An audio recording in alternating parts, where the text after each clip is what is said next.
Binibining Lin, ang inyong aplikasyon para sa confidential immigration sa Fusang ay naaprubahan na. Confidential immigration. Aalis ka pagkatapos ng isang buwan. Ang mga tao rito, hindi malalaman kung saan ka pupunta. Sa paningin nila, para kang naglaho.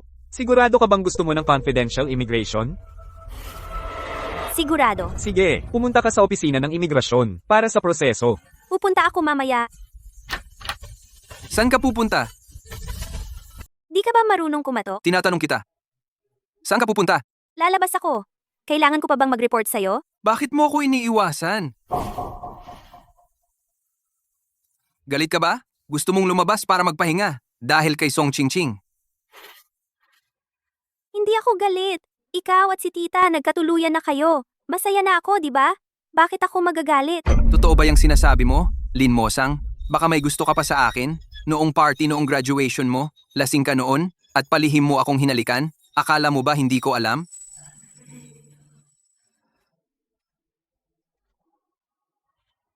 Tito, graduate na ako. Pwede na akong pakasal sa'yo. Gusto ko sanang sabihin sa'yo. Gusto kita ng sobra.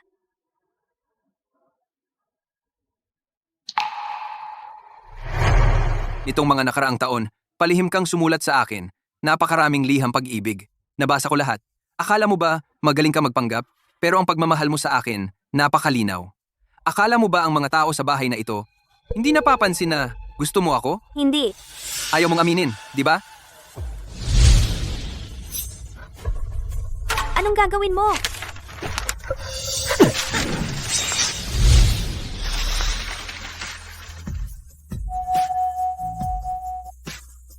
Sinasabi mong hindi mo gusto, pero ano to? Ano to? Lin Mosang, dapat kang magpasalamat. Hindi ka umamin sa akin. Kung hindi, talagang tatawanan kita dahil diyan. Di mo alam ang lugar mo. Tito, kung gusto mo akong hiyain, para tumigil ako sa paggusto sa'yo. Eddie, naabot mo na ang layunin mo. Maaari ka nang umalis. Lin Mosang, simula noong tumanda ka, inaalagaan kita. Hanggang ngayon, inaalagaan kita. Pero 10 taon kitang inalagaan. Pero ako, ang tito mo, nagkaroon ka ng hindi tamang nararamdaman. Alam mo naman, si Song Chingching lang ang nasa puso ko. At naglakas loob ka pang sumulat sa akin ng liham pag-ibig. Ikaw, nakakadiri ka talaga. Pumunta ako para sabihin sa'yo, kahapon, na-drug ako. Ang tingin mo sa akin, parang may gusto kang gawin. Alam ko, gusto mong gamitin ang sarili mo para maging antidote ko. Pero ikaw, buti na lang, hindi mo ginawa. Kung hindi, talagang masusuka ako habang buhay. Dahil sa'yo, hindi karapat-dapat maging babae ko. Naiintindihan ko na. Alamin mo ang lugar mo. Lumayo ka kay Chingching. Huwag kang gagawa ng bagay na magpapalito sa kanya.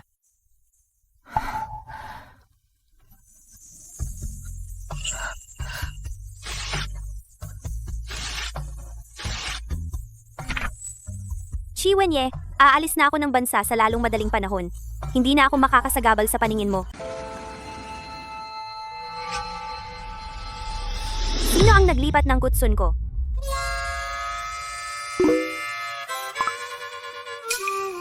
Ang sarap ng kutson na 1,000,000. Sinabi ko lang sa kanya na nahihirapan akong matulog. Bilhan niya ako ng isa. 1,000,000 kutson. Mga babae, dapat ay humanap ka ng taong magmamahal sa iyo.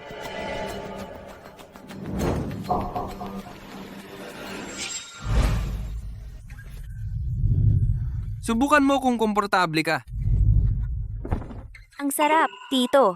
Tiyak na mahal itong kutson? Hindi mahal. 1,000,000 lang. Nasaktan ang iyong baywang. Takot kang magkasakit sa lamig. Ito ay espesyal na ginawa para sa iyo. Kutso na pampainit. Salamat.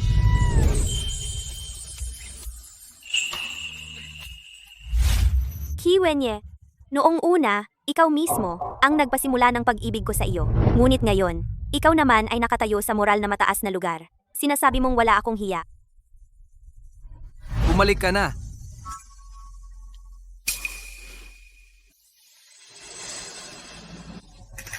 Si Chingking ay sensitibo sa pagtulog. Ibinigay ko ang kutson mo sa kanya. Ang iyong baywang ay takot sa lamig. Dapat ay madalas kang pumunta sa ospital para magpatingin. Kutson. Hindi nakakagamot ng sakit. Alam ko na. Lin Mosang, bakit bigla kang naging napaka-mature? Dati, hindi ba ikaw ang pinakaayaw na maganda ako sa iba? Bakit ngayon hindi ka nagtatampo o nagagalit? Sigurado ka bang hindi? May itinatago ka sa akin? Tito, ikaw ay napakatalino. Ano ang maari kong itago sa'yo? Mabuti naman, binabalaan kita. Kung maglakas loob kang mang-istorbo kay Ching Ching. Hindi kita patatawarin ng basta-basta. Wala akong balak mang istorbo ng sinuman. Sa kabaligtaran, mas gusto ko pang na walang ibang mang istorbo sa akin. At saka, hindi ba't lagi mong hinahangad na maging mature ako? Ngayong ganito na ako, hindi mo na kailangang mag-alala. Hindi ba't mas dapat mong maging masaya? Mabuti, lin mo siyang. Magaling ka.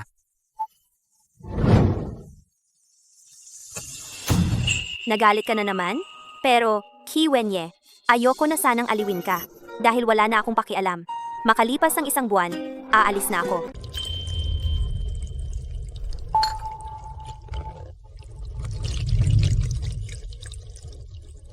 Yeah. Gusto ko kumain ng ubas.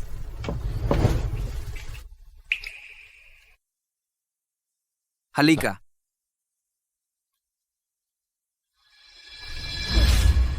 Ching Ching, anong problema mo? Aye, kaninang umaga. Nalaman ko na buntis ako. Sana hinintay ko muna hanggang maging stable ang kalagayan ng fetus bago ko sabihin sa'yo. Ano? Magiging tatay na ako. Bo! Lahat, pumunta kayo rito. Si Ching King ay buntis. Alagaan ninyo siya ng mabuti. Mula ngayon, siya na ang may bahay ng pamilya Ki. Lin mo siya. Narinig mo ba? Si Ching King mula ngayon ay ang may bahay na ng pamilya Ki. Naiintindihan ko. Bukas, ikakasal na kami ni Ching Ching, King Ching. Binabati kita. Bukas, ay ang araw ng pag-alis ko papuntang ibang bansa. Chi Wenye, huwag mong asahan na muli kitang aalagaan sa buhay na ito.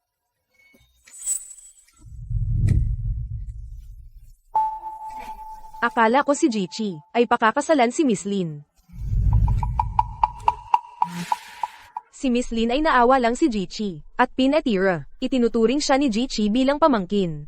Si Miss Ching Ching, ang tunay na minamahal ni Jichi. Sila dalawa, tunay na magkatugma.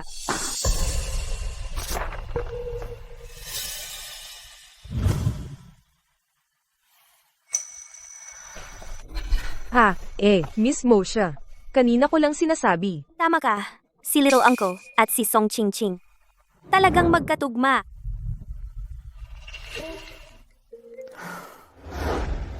Miss Lin, ako ang personal mong driver. Darating ako sa inyong bahay, sa likod bahay, para ihatid kayo sa airport. Sige, salamat sa pagod mo.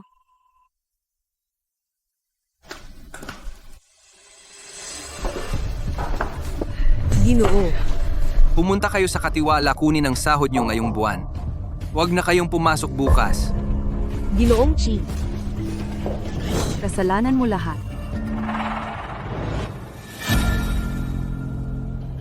Bakit ka pumunta sa airport? Ginamit mo ang pera na iniwan sa'yo ng mga magulang mo? O ang bayad sa guarantee para sa ibang bansa? Alam kaya ni Ki Wenye na lilipat ako. Bakit? Na-stress ka ba sa kasal ko? Kaya mag-abroad ka para mag-relax? Oh, Tama na ba ang pag-aartista mo? Nagmumukha ka ng isang buwan naggalit na mukha sa akin. Kung hindi ako lalapit sa'yo, balak mo bang huwag na akong pansinin habang buhay? hindi naman. Nag-iisip ka ng sobra.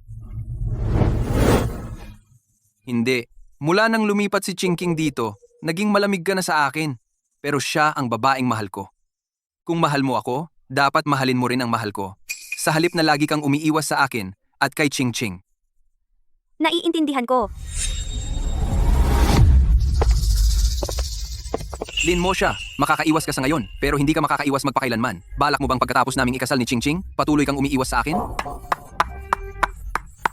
Chi Wenye, pag alis ko papuntang ibang bansa, hindi na ako babalik. Hoy, isang 10 milyong sing-sing lang gusto ni Ching Ching. Bilhin mo na para sa kanya. Anong sinabi mo? Wala. Huwag kang magkamali. Hindi ko intensyong umiwas sa iyo. Sa puso ko, itinuturing kitang isang nakatatanda na nagpalaki sa akin upang maging matagumpay. Sa iyo mayroon lamang akong pasasalamat. Pasasalamat, Lin Mosang. Alam ng buong mundo na mahal mo ako ng husto. Sino ang maniniwala na sa akin ay mayroon ka lamang pasasalamat? Tanungin mo ang iyong sarili. Naniniwala ka ba?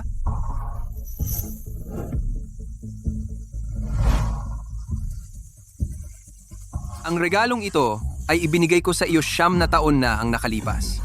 Hindi mo man lang tinanggal ang price tag. Ito ay ibinigay ko sa iyo 7 taon na ang nakalipas, di ba? Hindi mo man lang binuksan ang kahon. Ang mga regalong ito ay iniingatan mo ng mabuti. At nangangahas ka pang sabihin na hindi mo ako mahal? Kung mahal kita o hindi, mahalaga ba iyon? Hindi mahalaga. Pero kailangan mong ang mga bagay na ito itago. Ngayon, kami ni Chingking ay ikakasal na huwag mo nang sa akin magkaroon ng anumang ilusyon. Kahit na wala tayong dugo na magkadugo, hindi rin kita magugustuhan kailanman. At buntis na ngayon si Chingching. Ayokong makita niya ang mga bagay na ito at ma-stress.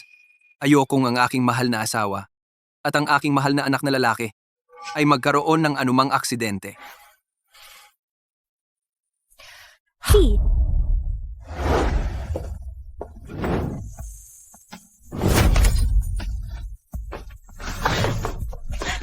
Hindi ka ba maaaring maging maingat? Nasira mo ang pulseras na ito. Ito ang regalo ko sa iyo. Unang regalo. Halika.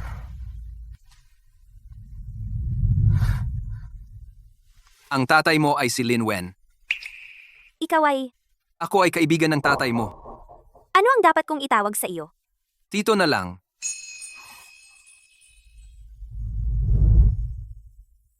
Ito ang minanang pulseras ng pamilya Qi. Ibinibigay ko ito sa iyo.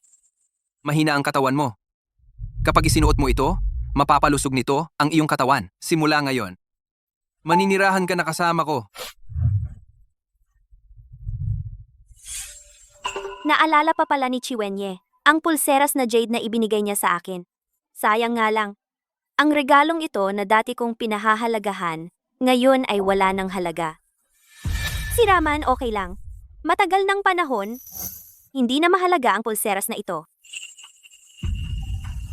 Lin Mo Xiang, may personality ka bang nagpapanggap?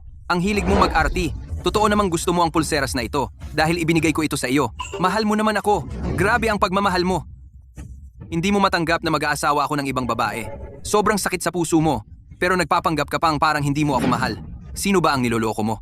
Hindi ako nagpapanggap. Niloloko mo pa rin ang sarili mo. Nagpunta ka sa ibang bansa para magpahinga. Hindi ba dahil sa kasal namin ni Ching Ching na nasaktan ka? Ngayon nagpapanggap ka na hindi mo ako mahal. Kung kaya mo akong kalimutan, isusulat ko ang pangalan ko ng pabaliktad. Wala ka bang katapusan? Pero maganda rin na nagpunta ka sa ibang bansa. Si Ching Ching ay buntis ngayon. Hindi rin stable ang emosyon niya para hindi ka niya makita sa bahay. May 3 milyon sa card na ito. Kunin mo. Maglakbay ka sa maraming bansa. Maglaro ka ng 2 buwan bago bumalik. Sa oras na iyon, si Ching King ay dapat okay na. Magpahinga ka ng mabuti sa ibang bansa. Simula ngayon, ako ay may asawa na. Kailangan mong masanay. Kung hindi, araw-araw tayong magkikita sa bahay. Draw, nakakailang. Naiintindihan ko. Alam mo ang ugali ko. Basta't maging mabait ka, babayaran kita. Si, Bababa na muna ako. paalam na. Tito, Ano bang problema niya?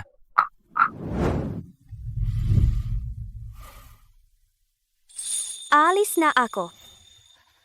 Siyempre gusto kitang makasama ng huling pagkakataon.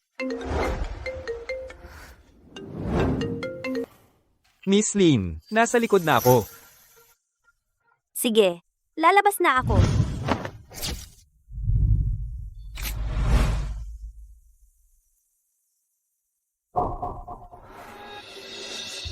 Chi Wenye, hindi mo malalaman na nabuhay akong muli. Sa pagkakataong ito, talaga naman akong aalis sa iyo.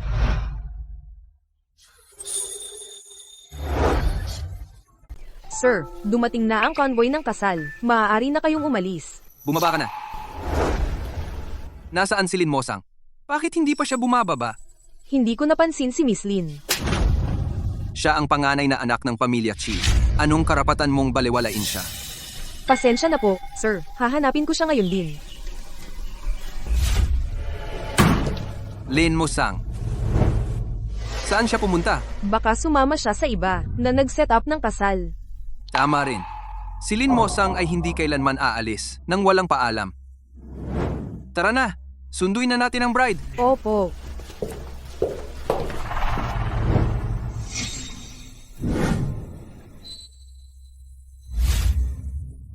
Ching-ching, sobrang sama ng loob ko. Tayong dalawa naman, ang tunay na magkasintahan mula pagkabata. Dapat ay ikaw ang naging asawa ko. O kaya, tumakas na lang tayo sa kasal. Ano bang sinasabi mo, Ahaw? Alam mo naman kung bakit ako nagpakasal kay Kiwenye. Ayaw mo namang ang ating anak ay maghirap mula pagsilang, di ba?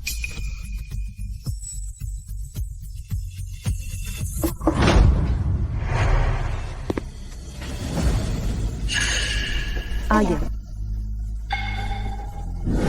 King. Ang ganda mo ngayon.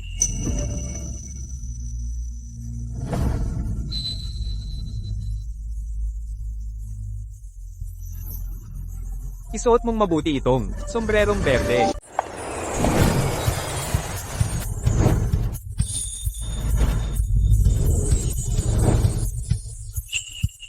Lin Mosang. Ako ang pamangkin ni Professor Deng. Pinasundo niya ako sa iyo. Maligayang pagdating sa Fusang. Simulan ang bagong buhay.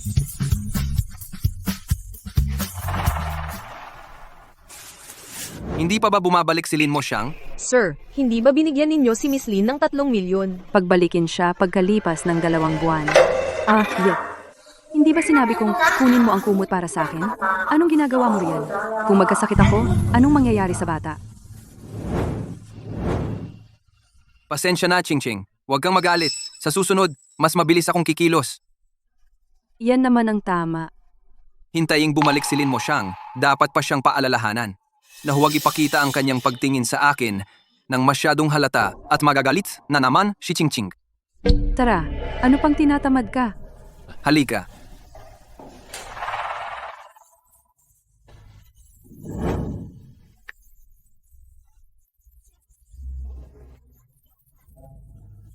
Hoy ikaw! Lin Mosang, tumatapang ka na. Hindi ka man lang nagpaalam at pinalitan mo ang numero ng cellphone. Buti nga hindi siya bumalik. Magkakaroon ako ng kapayapaan. Huminga ng malalim. Huminga. Kaya mo yan. Huminga ng malalim, huminga ng malalim.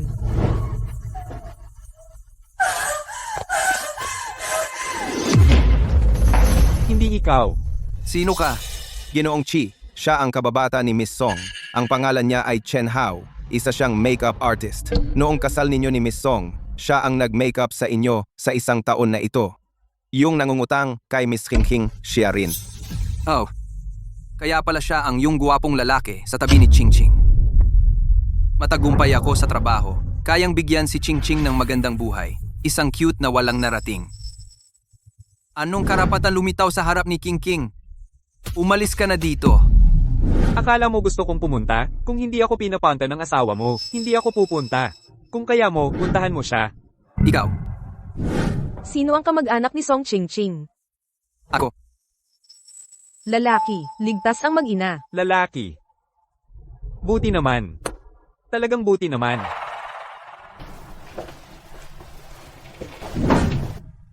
King. Bakit mo siya pinapunta? Tingnan mo siya. Sobrang excited.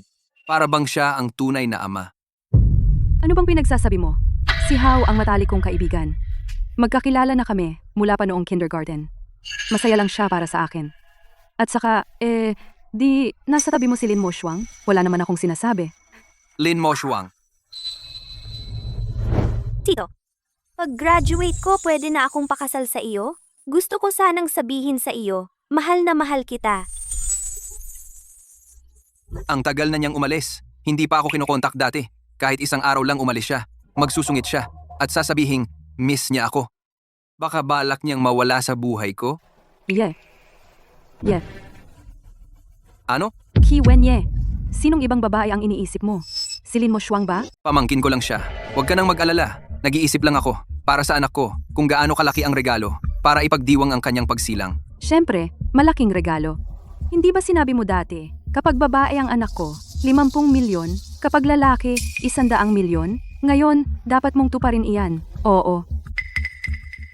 Ito, Narinig ko, ang mga mayayamang asawa ay may premyo kapag nanganak.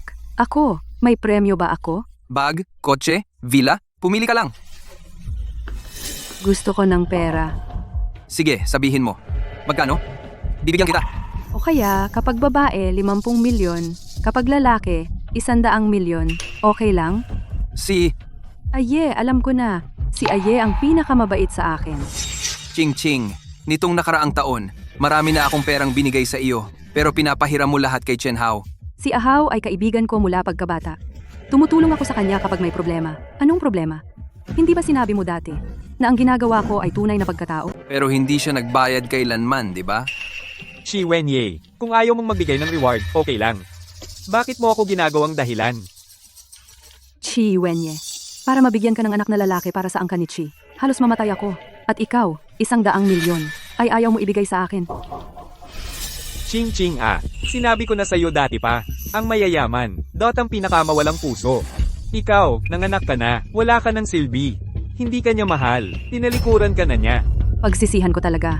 Noong isinakripisyo ko ang sarili ko para maging antidote mo. Ching Ching, huwag kang magalit. Ililipat ko na ngayon sa'yo. Alapay, 100 milyon ang natanggap. Aye, alam kong pinakamabait ka sa akin. Simula ngayon, kasama ko ang anak natin. Namamahalin ka namin ng lubos. Tingnan mo. Parang nakangiti sa'yo ang anak natin. Tingnan mo, ang kanyang mga mata't kilay. Kamukha mo. Itong bata. Bakit kamukhang kamukha ni Chen Hao? Congratulations natin kay Lin Moshan. Wala pang 1 taon sa Research Institute, ay nalutas ang problemang bumabagabag sa medikal na mundo, ng daang taon na brain cancer. Moshan, ikaw ang ipinagmamalaki ng buong medikal na mundo.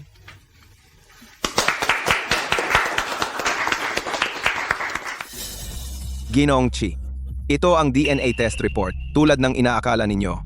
Pagkatapos ninyong ilipat ang pera kay Song Ching Ching, ay agad na inilipat sa account ni Chen Hao, at saka sila pala ay matagal nang magkasama.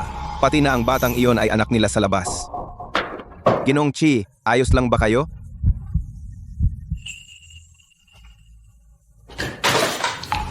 Ang dati kong minamahal. Hindi niya ako mahal. Ang mahal niya ay pera ko lang. At pinagtataksilan ako.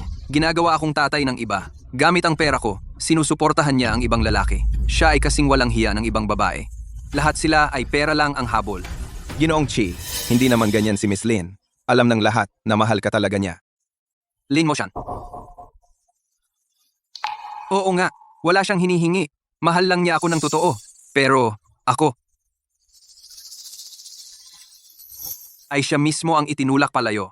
Karapat dapat akong mamatay. Ginoong Chi, kumalma ka, may oras pa. Ayon sa utos ninyo sa loob ng 1 taon, iniimbestigahan ko ang kinaroroonan ni Miss Lin. Si Miss Lin ay nasa Fusang Medical College para mag-aral. Ano? Ihanda ang private jet. Pupunta ako sa Fusang para hanapin siya. Opo. Sa pagkakataong ito, siguradong makukuha ko na ang babaeng ako lang ang nasa mata maibalik.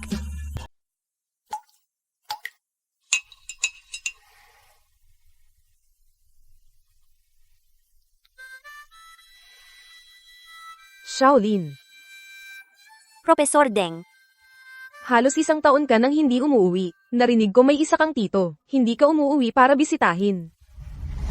may asawa na siya, at may bagong sanggol pa, kaya abala. Mas mabuti nang huwag na akong umuwi para hindi makagulo. Ganun. Hi, sa ilang araw, magiging Lantern Festival na. Pumunta ka sa bahay namin. Ang pamangkin kong si Deng Xian, lagi kang gusto niya. Gusto mo bang isaalang-alang siya? Baka sakali, maging magandang pag-iibigan pa. Profesor Deng, ang isip ko ay nasa eksperimento lang. Ayaw ko pa. Nako, hindi naman pwedeng dito ka lang sa laboratory. Mamalagi habang buhay. Ayos na yan. Sa oras na yun, pumunta ka sa bahay namin para kumain ng reunion dinner. Oh.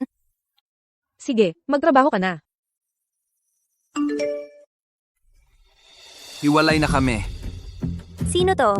Baka mali ang send? Kami ni Song Ching Ching, tapos na talaga. Si Qi Wenye? Pinakasalan niya ang dati niyang mahal, at may anak na sila. Bakit biglang naghiwalay?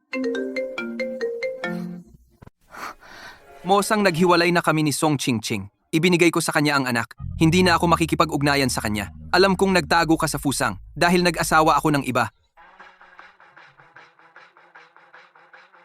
Kaya nasaktan ka ng husto. Ngayong naghiwalay na kami. Pwede ka bang bumalik sa akin?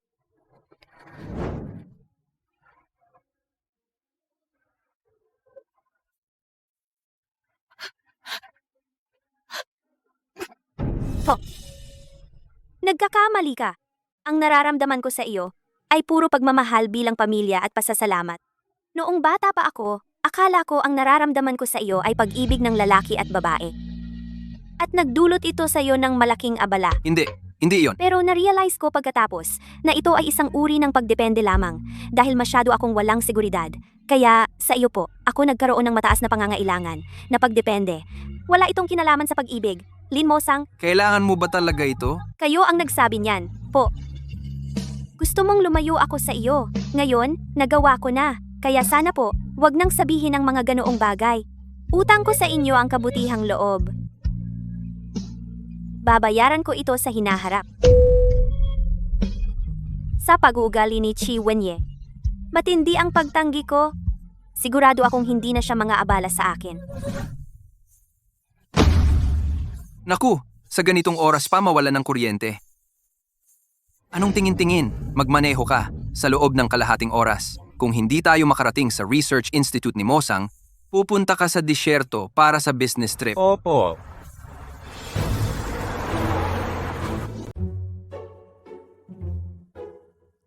Lin Mo Siang, gustong-gusto kita. Bakit ang lamig mo sa akin? Kahit isang pagkakataon ay hindi mo ako binigyan? Sinong hindi nakakaalam? Silin mo siyang sa eskwelahan natin ay sikat na babaeng matalino. Ang layo na niya sa mga pangkaraniwang bagay. Paano siya magkakagusto sa tao? Oo nga. Tiyak na hindi niya magugustuhan. Ang mga tulad nating ordinaryong tao, ang gusto niya ay isang mayamang CEO. Sabi ko na, sa panahon ng aking advanced studies, hindi ko isa sa alang-alang ang anumang personal na damdamin. Itutuon ko lang ang aking isip sa aking mga eksperimento. Bakit hindi ka nalang dumalo sa birthday party ko? Ginastos ko lahat ng aking ipon. Inupahan ko ang pinakamalaking hotel sa Fusang. Pwede bang? Pasensya na, wala talaga akong oras. Bitawan mo ako! Bitawan mo ako!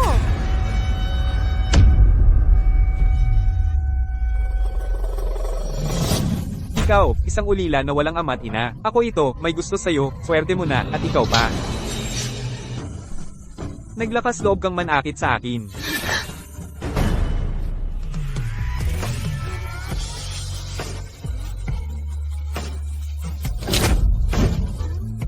Hindi ka ba nakakaintindi ng salita ng tao? Sabi na ni Mosang, hindi kanya gusto. Bakit kailangan mo pang umepal sa kanya na parang aso? Chi Wenye, pumunta pala siya sa akin. Tito, sino ka? Pinaparusahan ko itong napakagandang babae. Kung magsasalita ka pa ng isang salita, sigurado akong sa buong buhay mo hindi ka na makakapagsalita. Tandaan mo, si Mosha ay akin. Kung gagalawin mo siya, Ang resulta ay hindi mo kayang panagutan. Kung may kakayahan ka, patayin mo ako. Dito sa akademya, si Chi Wenye ay nag-aaway ng basta-basta. Kung darating ang pulis, magkakagulo. Sa oras na iyon, baka maapektuhan ako at ma-deport.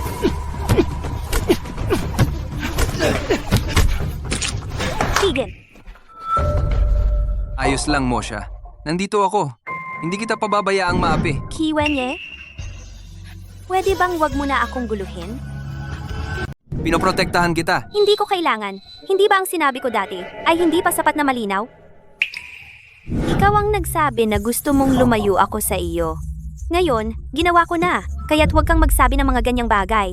Ang utang na loob ko sa iyo ay babayaran ko sa hinaharap. Mosha, tungkol sa dati, ako ang may kasalanan. Umupo tayo at mag-usap ng maayos. Kiwenye, ang ibig kong sabihin sa pagtanggi sa iyo ay napakalinaw na. Bakit mo pa ako ginugulo?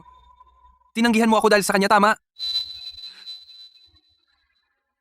Ito ay bagay sa pagitan namin niya. Ano ang kinalaman mo? Anong dahilan mo para manakit ng tao? Anong dahilan ko? Ang dahilan na mahal kita. Sapat na ba? Kiwenye, unang beses ko nalaman na napakagaling mo manggulo. Kuya, ikaw ang walang hiya. Tinanggihan ka ni Lin Mashang. Kung magsasalita ka pa ng isang salita, lalagutin ko ang isang ngipin mo hanggang wala ka nang natitira. Hintayin mo ako. Diyos ko, sinong makakaisip ang ating talentadong si Lin Mashang ay nagustuhan ang ganitong marahas na kuya? Narinig ko na si Lin Mashang ay pinalaki ng kanyang tito. Baka ang lalaking ito ay ang kanyang tito. Ano? Tito at pamangkin. Ano ang gulo ito? Sumama ka sa akin.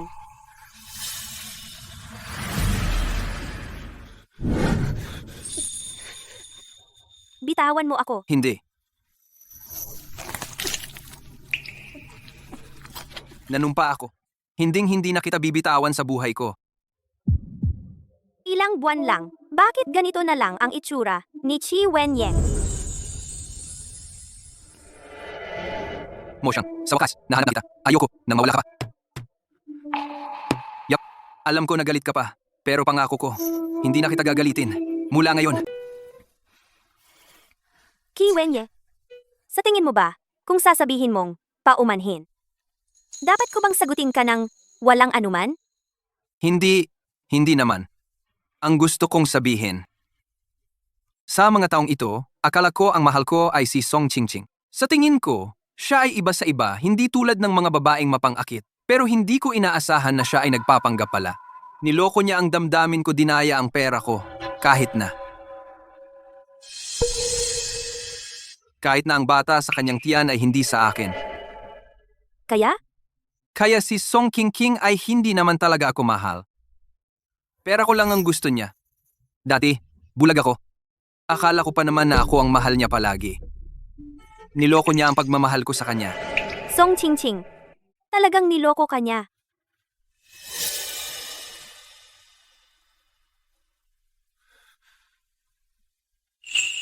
Ito ang mga ebidensya. Tingnan mo. Chi Wenye, hindi ko inaasahan. Ikaw naman ngayon. Lin Mashang, huwag mong sabihin yan. Malulungkot ako. Lahat ng bagay sa pagitan natin ay lilipas din. Patatawarin mo ako, di ba?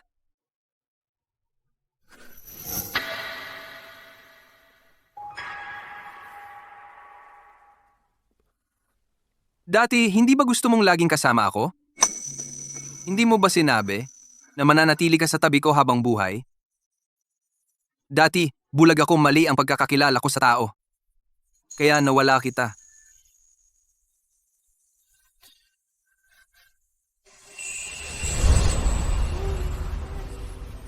Dati, hindi ako nangahas umamin na ang relasyon natin hindi nangahas tanggapin ang pagmamahal mo sa akin. Pero ngayon, malinaw na sa akin. Ikaw ang mahal ko. Gusto kitang makasama. Pakasalan mo ako.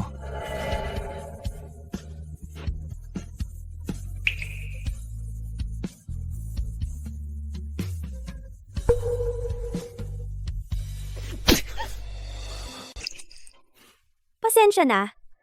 Hindi ko napigilan. Mabuti pa umalis ka na. Kung hindi, hindi ko masisiguro ang sarili ko na gumawa ng mas malala pa.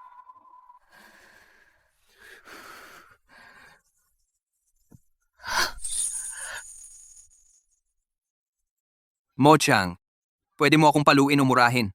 Huwag mo akong iwan. Pakiusap. Mahal mo naman ako. Mahal mo ako ng maraming taon. Paano naman na bigla na lang hindi ka na magmamahal?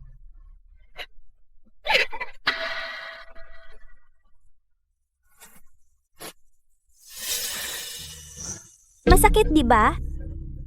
Dati, ganyan mo ako itinulak. Ngayon, ikaw naman maranasan mo ang ganitong pakiramdam. Mo Chang. Huwag kang umalis, Mo Chang. President Xi. President Qi, anong nangyari sa iyo? President Qi.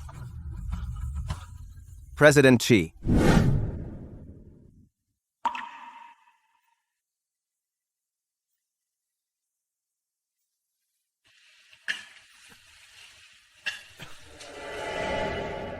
President Qi, gising ka na. Dahan-dahan lang, President Qi. Ato. Nasaan ako? President Key, nasa ospital tayo. Great. Mo Chang. Kailangan kong hanapin si Mo Chang. Hindi ko siya pwedeng umalis muli sa akin. President Key, hindi kayo pwedeng lumabas ng ospital. May tumor kayo sa utak at anumang oras ay may panganib sa inyong buhay. Anong sinabi mo? Ginoong Key, hindi kayo pwedeng lumabas ng ospital. May tumor kayo sa utak. Anumang oras, pwedeng mapahamak ang buhay ninyo. Anong sinabi mo?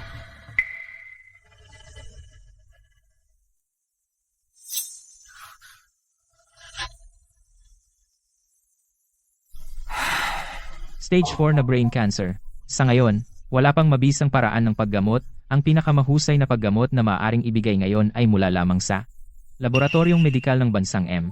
Ayon sa balita, Professor Deng ng Fuso Medical University kasama ang kanyang grupo ng mga estudyante sa pananaliksik ng gamot para sa brain cancer ay muling nakamit ang isang breakthrough. Miss Lin, kayo ang pangunahing tao sa pananaliksik na ito. Maaari ko bang malaman, sa kasalukuyang pananaliksik, mayroon pa bang mga paghihirap? Kulang kami sa pondo para sa pananaliksik. At kulang din kami ng mga taong handang sumali sa pagsubok ng gamot.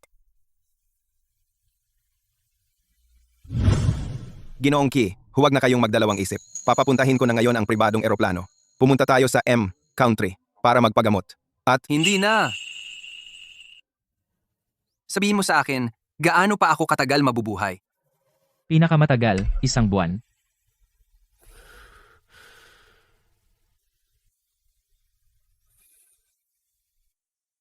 Sapat na.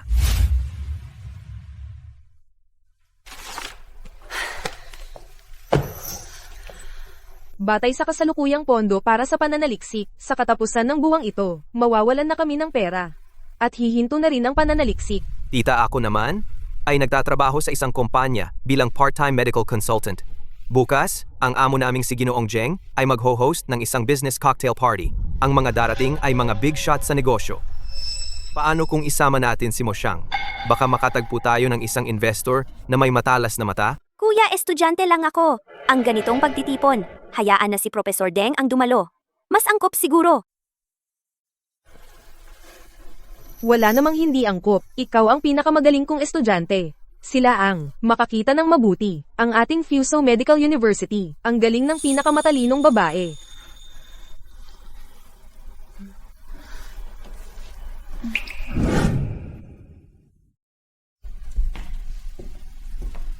Ginoong Key, ayon sa inyong utos, inilipat na ang inyong ari-arian ng lihim sa pangalan ni Miss Lin.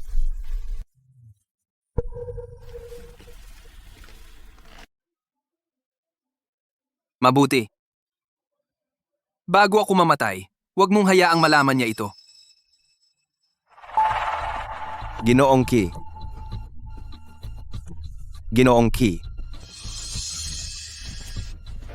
Ginoong Key, sa ganitong kalagayan ninyo, bakit hindi pa kayo kay Miss Lin magpakatotoo at pinilit pa ninyong ilipat ang inyong ari-arian ng lihim sa pangalan ni Miss Lin? Mamamatay din naman ako. Sabihin man o hindi. Ano namang saysay? At saka, sa ugali ni Mosang. Kung malaman niya na binigyan ko siya ng pera, tiyak na ibabalik niya. Tama po, Ginoong Key. Ngayon lang, nag-ulat ang pribadong investigador na si Miss Lin ay pupunta bukas sa Emperor View Hotel para dumalo sa isang business cocktail para mangalap ng pondo para sa pananaliksik sa brain cancer. Si Old Jeng ang host, tama? Tawagan mo siya. Sabihin mong mag-invest kay Mosang. Oo nga pala. Maghanda ka ng simpleng damit para sa akin. Sasama rin ako sa cocktail bukas. Ginoong Key, pero ang inyong kalusugan. Tinuturuan mo ba ako? Hindi po. Hahanda ko na ngayon. Mosang. Kung may pagkakataon pa, gusto ko sanang muli. Isuot sa iyo ang pirasong ito na pulseras na jade. Oo, Ginoong Chi. Huwag po kayong mag-alala. Ako si Zing. Kaya kung mag-invest sa mga taong gusto ninyo, ay swerte ko sa ilang buhay. Ang bagay na ito, tiyak pong gagawin ko para sa inyo.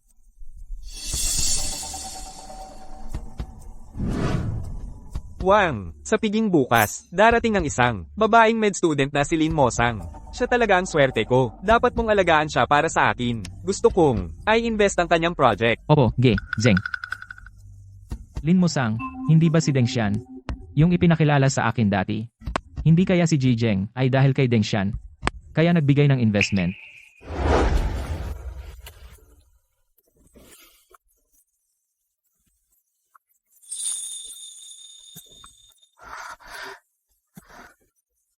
Ang gown na ito.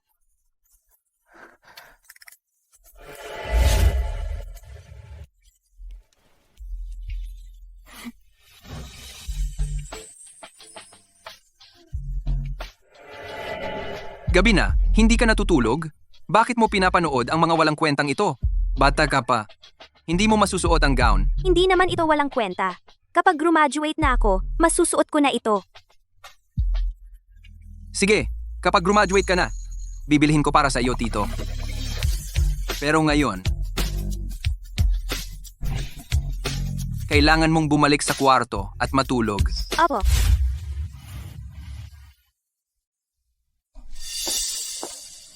Binibini, may magandang panlasa po kayo. Ang gown na ito ay isang klasikong disenyo ng aming master na bagay po sa inyong personalidad. 100,000. Ito ay pambili ng isang eksperimento. Opo, ang presyo po ay napakaangkop din. Paano kung subukan ninyo po? Subukan? Subukan? Hindi naman niya kayang bilhin. Song Ching, bakit ka nandito? Pumunta ako sa Fusang para magbakasyon. Dati, kasama ng maliit mong tiyuhin, napunta kami sa shop na ito. May VIP ako dito, para gumastos dito. May problema ba? Tama nga. Noong kasal namin ng maliit mong tiyuhin, wala ka. Hindi mo alam, di ba? Ang suot kong wedding gown noon ay gawa ng asawa ko, na special order dito sa shop na ito. Hiwalay na kayo? Tinatawag mo pa ring asawa? Ang kapal ng mukha mo. Madam, hiwalay na po kayo ni Ji. Ikaw? Batang babae ka pa? Anong alam mo? Ako at ang asawa ko. Nya. At ang maliit mong tiyuhin? May maliit lang na hindi pagkakaunawaan. Kami, may anak pa. At lalaki pa. Ay sa pamilyang Chi, ang magiging tagapagmana. Sa hinaharap, magkakasama pa rin tayo. Bakit ka tumatawa? Madam Song, wag mo na siyang pansinin. Siya ay isang bata pa, walang karanasan. Saan niya malalaman, ang batang ito ay ang ugnayan ng mag-asawa? Oo. Hindi ko nga alam. Yung bata, siguradong sa maliit kong tiyuhin yan, di ba? Kung hindi, yung kabilang dulo ng ugnayan ay ibang lalaki. Ang lohika na to ay hindi na makatwiran. Diyos ko, anong malaking iskandalo ito? Nag-cheat habang kasal, ang bata ay sa ibang lalaki. At may kapal pa ang mukha na gamitin ang VIP card ng ex-husband para gumastos dito. Talagang walang hiya. Babae, kasalanan mo lahat. Pinagsasabi mo? Tigil. Babae, kasalanan mo ito. Sinabi ko sa'yo na huwag kang magsalita ng walang kabuluhan. Tigilan mo na.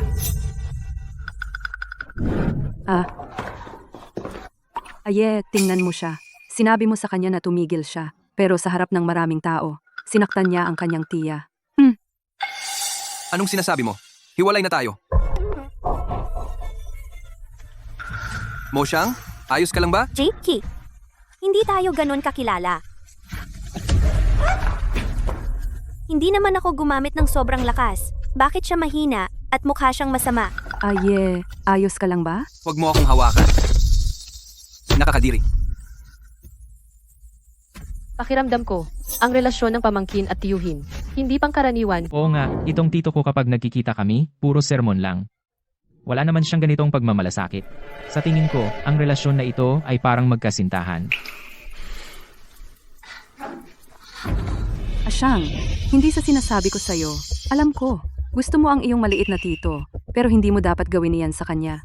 Pinalaki ka niya, kahit walang ambag, may hirap din. Diyos ko, naakit ang pamangkin sa maliit na tito. Kalokohan to. Sabi ko na nga ba kung bakit ganyan siya sa kanyang maliit na tiya, ang laki ng galit, karibal pala sa pag-ibig. Sa tingin ko, ang paghihiwalay ng kanyang maliit na tito ay malamang may kinalaman siya. Baka nga. Ang kanyang maliit na tiya ay nagloko, anak sa labas, lahat iyon gawa-gawa niya. Ang kapal ng mukha. Kapal ng mukha. Kapal ng mukha. Kapal ng mukha. Mag-ingat.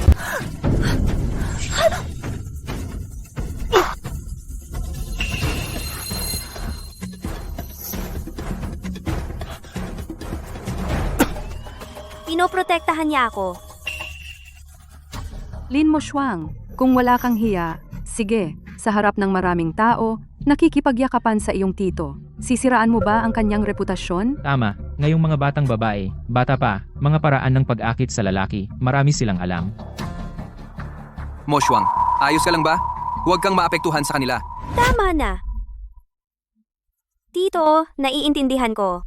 Ang pinakaayaw mo ay mayroon akong mga hindi dapat na iniisip tungkol sa iyo. Hindi iyon totoo. Dati, ako ang may mali. Karapat-dapat lang sa akin iyon. Ngunit bata pa ako. Inaamin ko na mali ako. Maaari akong magbago. Mula ngayon, ikaw ay palaging aking tito. Sa pagitan natin, wala nang ibang relasyon. Mo Shuang, Aye, huwag kang umalis. Aye, Qi Wenye. aye, anong ginagawa mo? Maraming tao ang nakatingin. Lin mo siya. Nakita mo ba? Kapag nagpakita ako, sa mga mata ni Aye, ako lang. Tingnan mo ang mag-asawang iyan, ang sweet nila. May ibang sumisingit. Yung tipong nagmamadaling magpaalila, talagang sakit ng ulo. Pero, naglalaro lang naman siya. Sa huli, babalik din sa pamilya. Narinig mo ba? Si Aye ay naglalaro lang sa'yo? Huwag mong subukang sumira sa kasal ko. Ang lalaking ganito, ikaw lang ang may gusto. Dapat mong bantayan siya. Huwag mong hayaang lumapit sa akin at magpakita. Tumigil ka! Aye, anong nangyari sa'yo? Nahimatay siya. Aye, gising! Aye! Namumutla ang mukha niya. Malamang kulang sa oxygen. Kailangan dalhin agad sa ospital. Miss, huwag mong isipin na hindi ko alam ang gusto mong gawin. Gusto mo siyang dalhin sa ospital para makasama mo siya ng mag-isa. Sinasabi ko sa'yo, wala kang chance. Sinasabi ko lang sa'yo kung paano magligtas ng tao. Kumusta? Mangyaring magpadala ng ambulansya. Tumahimik ka, miss! Song King, sinasabi ko sa'yo. Kailangan dalhin si Kiwenye sa ospital ngayon. Kung magloloko ka pa ulit, wag mong sisihin ako kung gumanti ako. Kasinungalingan. Walang hiya ka. Huwag kang magdahilan. Nakikipag-flirt ka kay Aye. Sinasabi ko sa'yo, kung hindi ka nakikialam, hindi sana kami naghiwalay ni Aye. Ikaw na walang hiyang babae.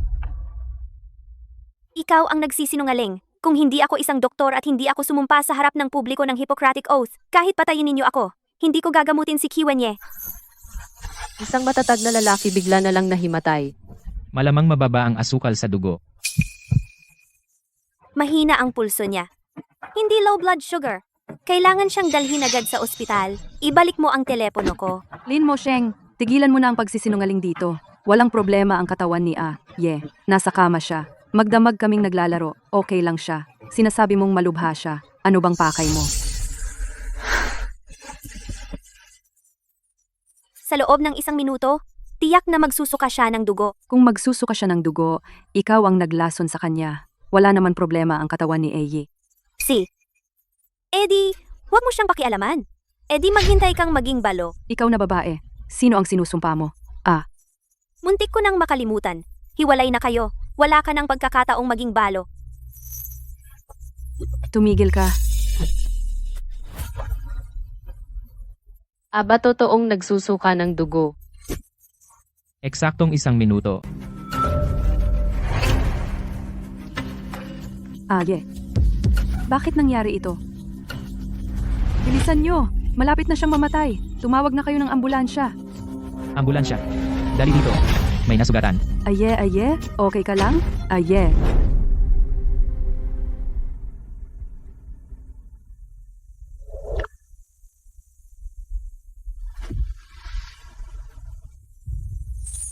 Kiwenye. Ito, nailigtas kita. Ito ay para bayaran ang dati mong pagtulong sa akin noong nasa panganib ako. Lin Mo Shuang, sinasabi ko sa iyo. Pupunta ako ngayon sa ospital para samahan si Aye. Kung sa hinaharap maglakas loob ka pang mang-istorbo kay Aye, tiyak na pupunta ako sa inyong ospital sa inyong supervisor at isusumbong ka bilang isang kabit para tanggalin ka. Hintayin ko ang reklamo mo. Ikaw! Kayo ba ang pamilya ng pasyente? Ano pa ang hinihintay ninyo? Ang pasyente ay nasa kritikal na kalagayan ngayon. Sumakay na kayo at pumunta sa ospital. Si? Tara. Paano ko naman kusang mang-istorbo kay Kiwenye. Natatakot ako na mamamatay akong katulad noong nakaraang buhay ko. Aye, gising ka na?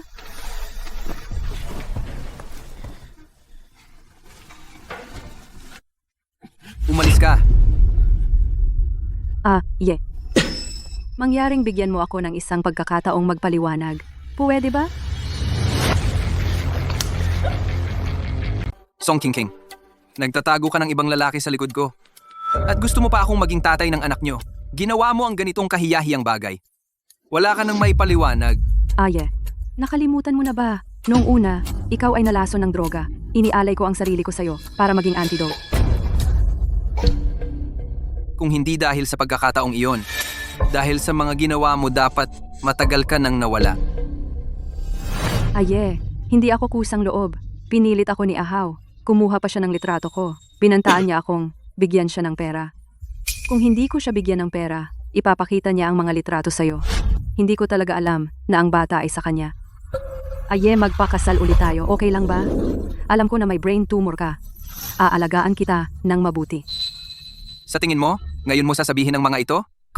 Tatanggapin kita? Nasa isip mo pa ba ang iyong mahal na si Lin Moshuang?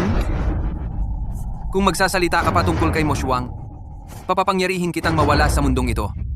Umalis ka. Ang lalaking hindi makuha ni Song Qingqing. Lin Moshuang hindi rin dapat makuha.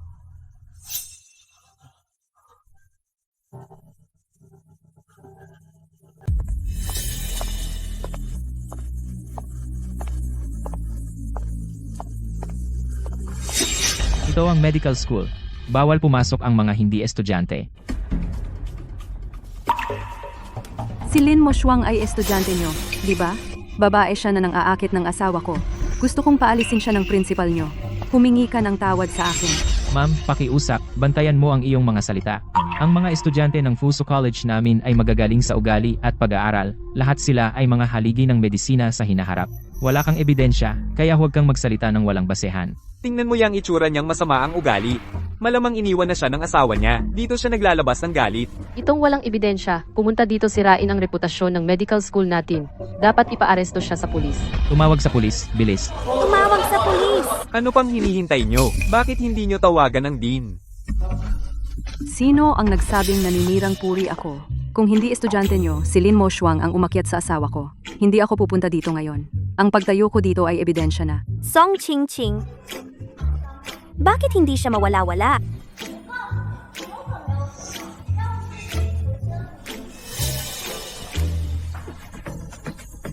Buksan mo ito.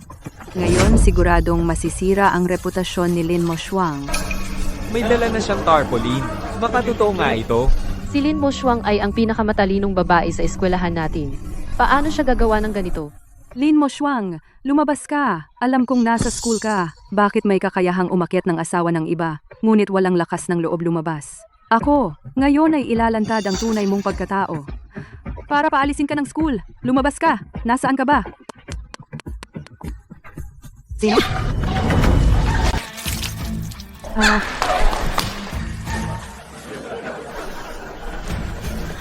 Ikaw, itong si Xiao may pinisikan mo ako. Sa malayo pa lang, amoy ko na ang baho ng hininga mo. Gumamit ako ng tubig pang mop para banlawan ang bibig mo. Hindi mo ba ako pasasalamatan? At dito ka tumatahol? Mukhang may problema rin ang isip mo. Kung ganoon, tutulungan kita linisin ang isip mo. Subukan mo. Ha ha ha ha ha.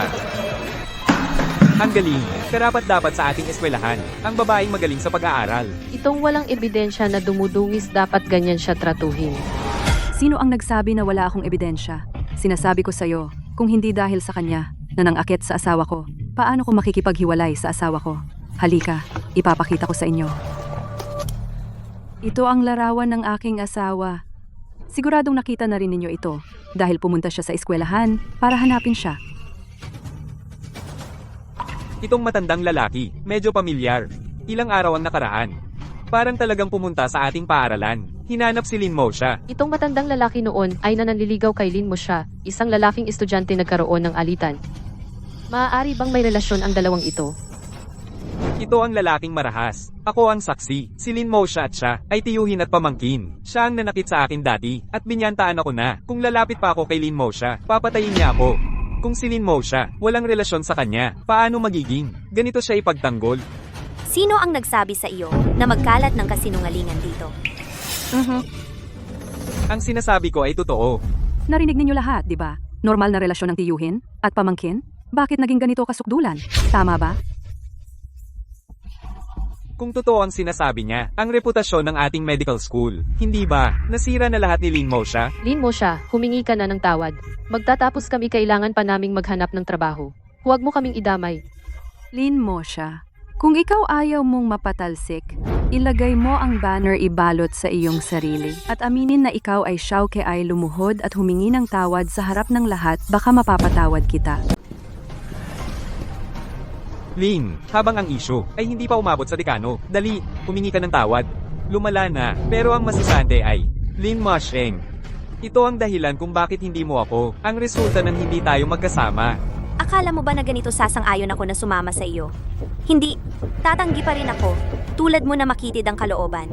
At punong-puno ng kasinungalingan na lalaki. Hindi ko siya gusto. Ano ang pinagsasabi mo? Sino ang puno ng kasinungalingan? Kaya pala ang itsura mo ay payat na payat. Ang kutis ng mukha ay laging hindi maganda. Baka naman, Ay naglalaro ng mahjong kasama ang nakuha kamag-anak. ang sakit na marumi. Naku, sabi ko na nga ba, ang asawa ko noong nakaraang araw biglang nahimatay. Pala-pala ay sa kanya nahawa ng sakit na marumi. Anong sakit ang nakuha ni Qi Wenye? Ikaw bilang asawa hindi ba dapat mas kaysa sa akin mas alam mo? Muntik ko nang makalimutan diborsyado na kayo doktor hindi sasabihin ang kalagayan sasabihin sa isang taong walang kinalaman. Ikaw? At ikaw? Kahit na nag-aaral ng medisina, sinong may sakit na marumi, hindi mo ba napapansin? Anong ibig mong sabihin? Sa mukha may hindi regular na pagkakalbo. Sa leeg, may nakausling kulugo. At may mahinang amoy na mabaho sa katawan. Ang sakit na ito 99% ay impeksyon ng syphilis. Wala akong sakit. Huwag kang maniwala sa kanyang sinasabi. Ano bang pinag-aawayan ninyo?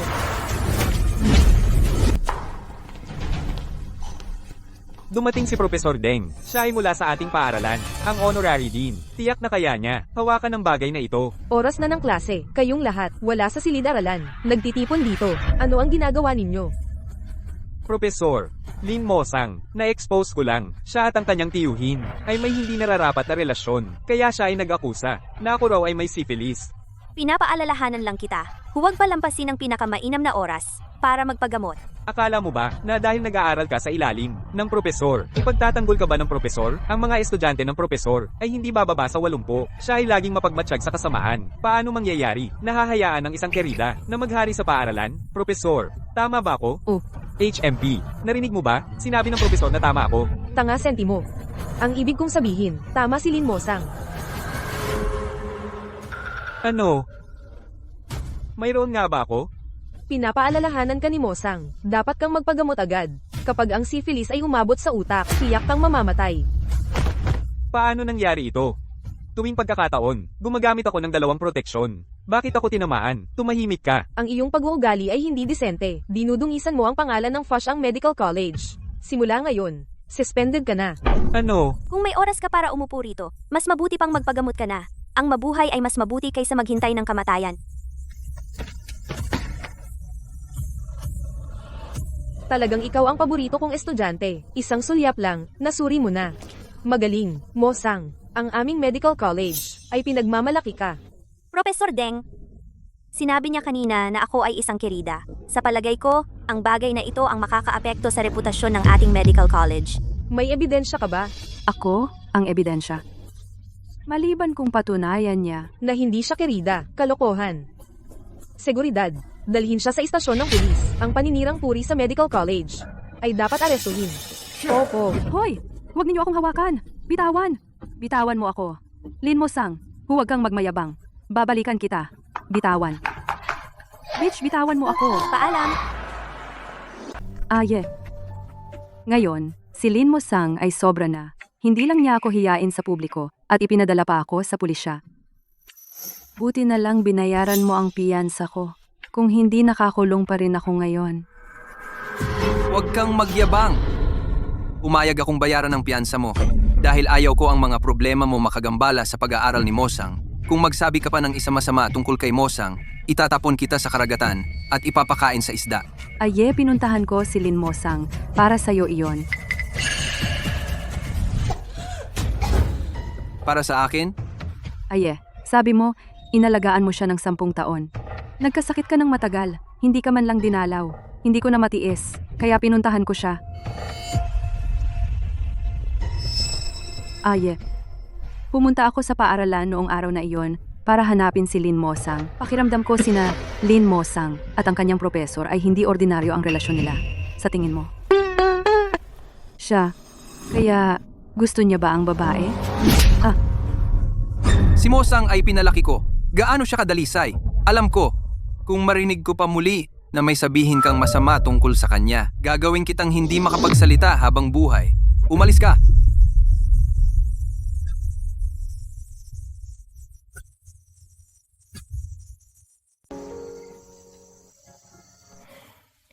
Salamat sa paghatid mo sa akin sa ospital. Ang kalagayan ng katawan ng bayaw mo, malala ba? Kung hindi, samahan na lang kita sa loob. Hindi natiyak na siya ay di sanay sa lugar. Ang katawan ni Qi Wenye ay laging nasa mabuting kalagayan.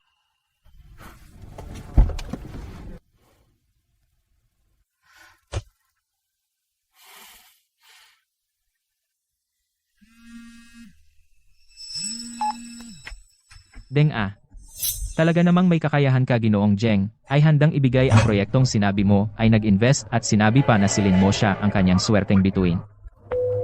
Hindi ko inaasahan. Ang babaeng ito na hindi marunong magpakilig ay magugustuhan ni Ginoong Jeng. Sa bandang huli, lokohin ko siya para makuha. Kung ganon, ako'y aakyat na ang aking karera hemp.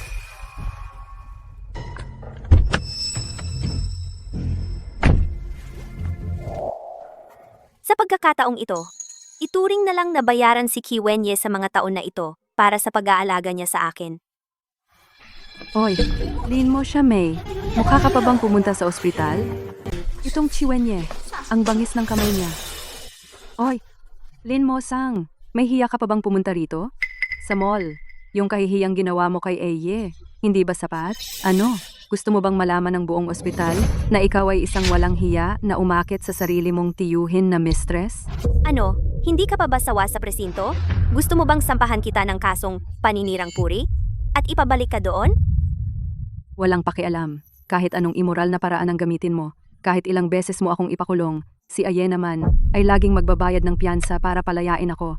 Sapagkat ako ang tunay na unang pag-ibig ni Aye. Oh, talaga? Bakit siya naghiwalay sa iyo dahil sa iyong pagtataksil?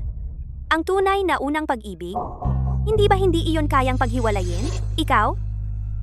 Umalis ka. Tumigil ka! Nakita mo? Ako, kasama si Aye sa kwarto, na nag-away sa kama pero nagkaayos din. Kahit ano ang gawin ko, pinapatawad ako ni Aye.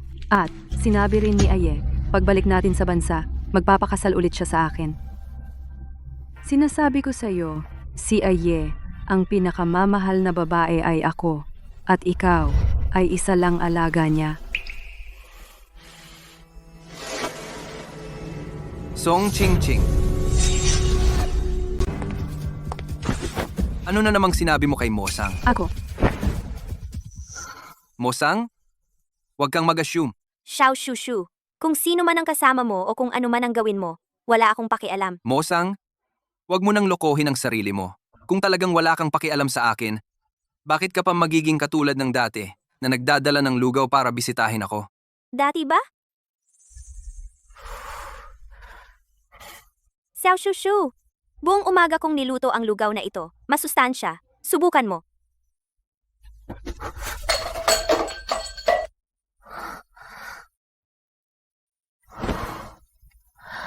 Sabi ko na nga ba, ayaw kita.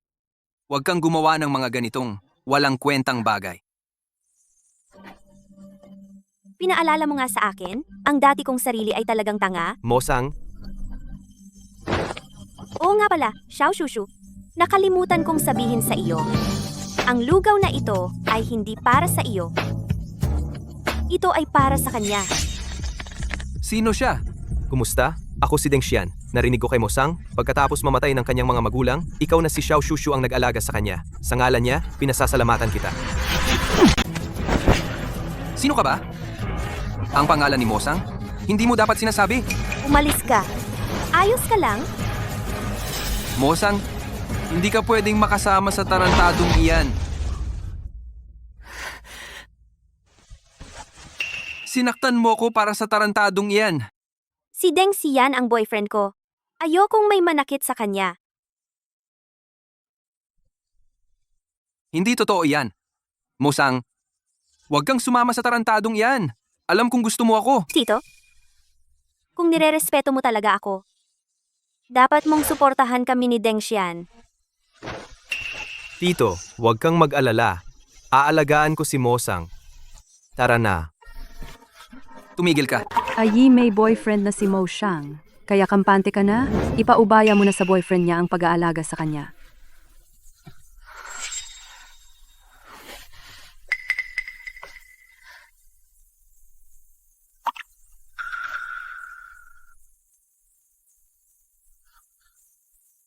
Alam ko na. Mosang, dinala mo ang lugaw para sa akin.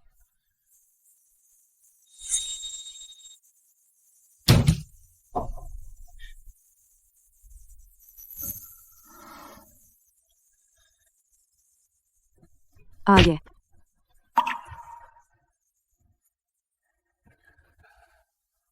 Ito ang lugaw na dala ni Mosang. Kaano natapon?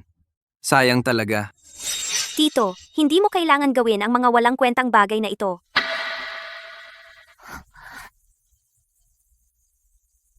Sinabi ko na, hindi kita gusto. Huwag mong gawin ang mga walang kwentang bagay na ito. Tandaan mo pa ba? Ikaw ang nagsabi sa akin ng linyang iyon. Lin Mo Shang, Kasalanan ko lahat. Ako mismo ang nagtulak kay Mosang palayo.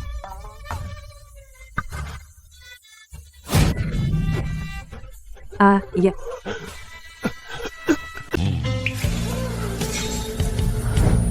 ay mga nurse at doktor. Anong nangyari sa'yo? Okay ka lang ba? Okay lang ako. Kanina, salamat sa pagligtas mo sa akin. Wala yun, kusa ko yun ginawa. Mosang, kung talagang posible, sana talaga na maging nobyo mo at laging nasa tabi mo. Wala naman uuna na ako.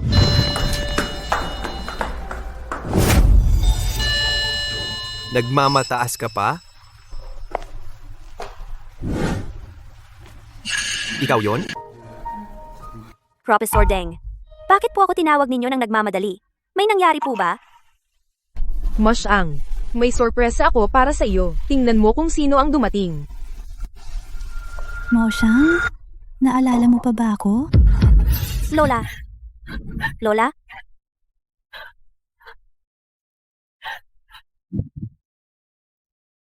Lola, akala ko habang buhay hindi na kita makikita. Halika, anak. Noon, kasalanan ko lahat. Hindi ko pinayagang magsama ang mga magulang mo at pinalayas ko sila sa bahay. Noong natauhan ako, hinanap ko sila. Saka ko nalaman na patay na sila. Matagal akong naghanap bago ko nalaman na inampon ka ni Kiwenye at naging estudyante ka ni Professor Deng.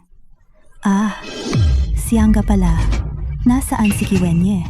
Bakit siya naging payag na pumunta ka mag-isa sa Fusang? Siya, ayon sa ulat, bilyonaryo ng Daksha, CEO ng Chi Group, si Chi Wenye, pinaghihinalaang may problema sa kasal. Ang dahilan daw ay ang kanyang pamangkin na inalagaan niya sa loob ng 10 taon, na nakikialam. Para makuha ang yaman ng pamilya Ki, ayon sa ulat, magulo ang personal na buhay ng kanyang pamangkin. Mosang, ano bang nangyayari? Lola, wala itong kinalaman kay Mosang. Si Kiwenye, para pasayahin ang kanyang asawa, sinadya niyang hiyain si Mosang. Mosang, huwag kang mag-alala. Tutulungan kitang kumuha ng abogado. Isakdal natin si Kiwenye para sa paninirang puri. Sobra na siya. Buwisit, ang mahal kong apo sa Jiang. Hindi dapat siya bastusin ng ganyan ni Chiwenye. Babawiin ko ang lahat ng suporta sa Chi Corporation. Tama na Lola, kahit ano paman, noong namatay ang mga magulang ko at inapi ako ng mga kamag-anak, si Kiwenye ang kumupkop sa akin. Inalagaan niya ako ng 10 taon. Sa pagkakataong ito, pakawalan na natin siya. Ituturing kong bayad na ito sa utang na loob ko. Hindi pwedeng ganun na lang. Ang mahal kong apo ay hindi dapat magdusa ng ganito. Hindi ba sinabi ni Xiao Deng na dadalhin ka niya bukas sa isang business dinner? Ito ang ating pampamilyang sinaunang alahas na nagkakahalaga ng bilyon, ang puso ng kaharian. Saka, isuot mo ito para makita ni Chiwenye na ang kanyang kayamanan, apo ko, ay wala sa paningin mo. Salamat sa pagsagot kanina. Kung hindi ko alam kung paano ipapaliwanag kay Lola. Naiintindihan ko. Noong panahon na iyon, kakamatay lang ng mga magulang mo. Biglang may lalaking mas matanda sa iyo. Sumandal ka lang sa kanya, pero sa ginawa niyang pananakit sa iyo, hindi ko siya mapapatawad. Mo Xiang, kung pwede lang, sana ako na ang iyong sandigan sa hinaharap. Kuya, huwag mo na akong biruin. Tinanggihan na naman ako. Lin Mo Xiang, ang yaman ng lola mo, paanong hahayaan kitang makatakas? Ginoong Qi, gising na kayo.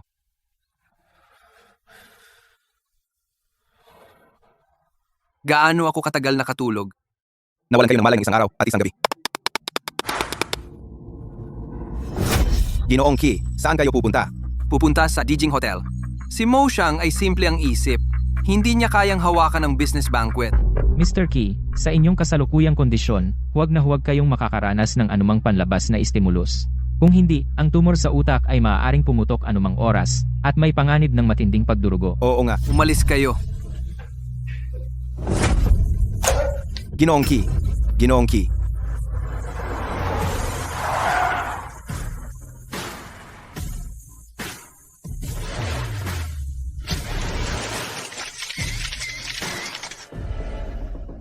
Ginoong Chi, narinig namin na, ikaw at ang iyong matagal ng minamahal, na asawa ay nagdiborsyo. Totoo ba ito? May nagsasabi na, dahil sa pamangkin mong pinalaki, na umibig sa iyo, ang kanyang tiyuhin, kaya nasira ang inyong kasal. Totoo ba ang balita? Ano ba ang sinasabi ninyo?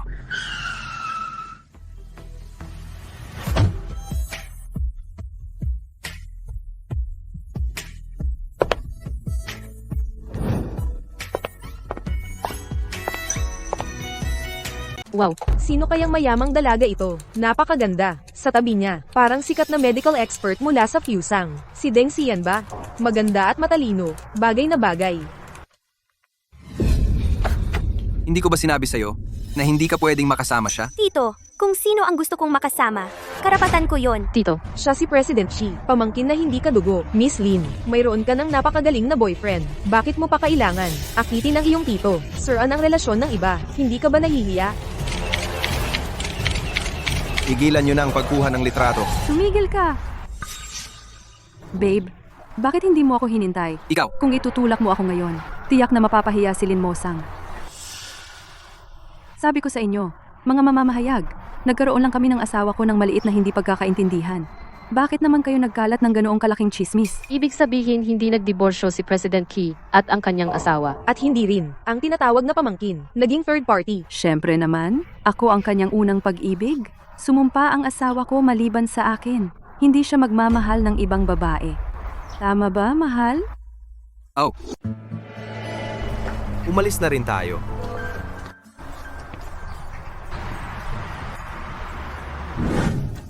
Ano? Pumunta si Mr. Qi sa banquet.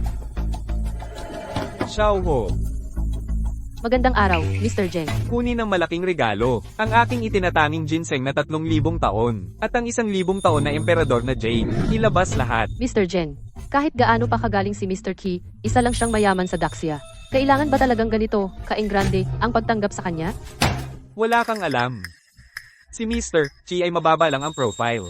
Ang kanyang mga negosyo ay kumalat sa iba't ibang industriya sa buong mundo. Sa harap niya, ako ay maliit lang. Tumigil ka na sa kakapakialam. Bilisan mo at ihanda ang sasakyan. Opo, Wala ka talagang hiya.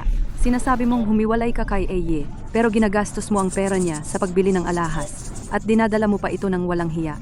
Ganda. Kung hindi mo alam ang puso ng kaharian, huwag ka nang magpahiya. Anong puso ng kaharian? Isa lang iyang lumang set ng alahas. Isang ulila na walang magulang ang magsuot nito ay hindi nakakahiya? Sa tingin ko may sakit ka sa utak. Gagamutin kita. Ikaw, May oras ka bang makipag-away sa akin dito? Mas mabuti pang ayusin mo ang asawa mo. Dahil kayo, hindi pa muling nagpapakasal. Anong nangyayari? Tanungin mo ang white moonlight mo? Mo Xiang, Eyi, tingnan mo, kakasampal lang niya sa akin. Ang sakit. pumayag akong isama ka rito para lang sa mga reporter na iyon. Ngayon, pwede ka nang umalis. Kung maglalakas loob ka pang insultuhin si Mo Xiang, gagawin kitang miserable. Lumayas ka! Qi Wenye, akala mo, sa pagpapalayas mo sa akin, makakasama mo na si Lin Mo Xiang sa susunod pang buhay? Miss Lin, napakaswerte mo naman. Nakahanap ka ng Xiaodeng. Ang galing-galing niyang kasintahan galing sa ibang bansa. Tagapamahalawang, nagkakamali ka. Si Deng Xian, at ako ay magkaibigan lang. Mo Xiang, nahihiya, kaya naman. Naiintindihan ko, babae kasi, medyo maarte talaga, Miss Lin. Ang proyektong ito ay pinondohan ng aming amo Zheng. Espesyal ito dahil kay Xiaodeng. Si Deng Xian ay isang intern lang. Nagawa niyang makuha ang pondo ni Amo Zheng. Ay, Mo Sang, si tagapamahalawang. Pinalalaki ang kakayahan ko. Sa totoo lang, ako at si pangkalahatang tagapamahala Zheng ang nagkwento ng proyekto mo pagkatapos sabihin sa kanya, mas nagtitiwala siya sa akin. Kaya, siya ay nag-invest sa iyo. Binibini Lin, may boyfriend kang si Deng na napakagaling. Ang swerte mo talaga. Oo, sa akin, sa gabing ito, sa party, dapat kayo mag-announce ng relasyon. Magpakasal na kayo agad. Dahil malakas ang pagsasama. Pasensya na kayo. Wala akong balak magpakasal. Mo Sang, maraming tao. Sinabi mo ito, saan ko ilalagay ang mukha ko? Deng Xian, nagpapasalamat ako sa iyo sa pagtulong mo sa akin. Pero ang pagpapakasal ay isang seryosong bagay. Hindi ako pwedeng sumagot ng basta. Miss Lin, alam ko na ikaw ay graduate student ng Fusang Medical University, pero ano ang silbi niyan? Ikaw, isang babae, maaga o huli ay magpapakasal. Kapag napalampas mo ang taong kagaya ni Deng na napakagaling, magsisisi ka. Ang mga babae ba ay may silbi lang kapag nagpakasal at nag-anak? Ang babaeng walang talento ay may birtud. Sa tingin ko, sobra kang nag-aral kaya ayaw mong magpakasal at mag-anak. Sabihin ninyo, tama ba? Tama.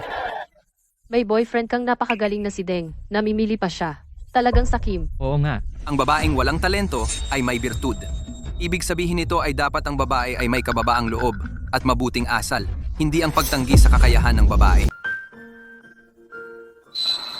Siya ay nagsasalita para sa akin. Sino to? Ako ang tito ni Mo Xiang. Siya ang tito ko. Qi Wenye. Mr. Kikilala ko na ang pangalan mo. Bakit kayo nandito sa Fusang? Si Mo Xiang ko nag-iisa sa Fusang. Natatakot akong may masamang balak ang iba. Kaya ako pumunta. Naku. Oy, Mr. Ki pala. Mr. Ki, ang listahan ng imbitasyon ni Ginoong Zheng ay wala ang pangalan ninyo, kayo ay dumating ng hindi imbitado. Hindi maganda, di ba? Mo Xiang, si Ginoong Zheng ay pumayag na mamuhunan para sa iyo. Tagapamahala Wang ay paborito ni Ginoong Zheng. Kung para kay Qi Wenye, makaaway mo siya. Kung sakaling makancel ang investment, paano yon? Qi Wenye ay nagsasalita para sa akin, kaya siya nahirapan. Hindi ako manonood lang.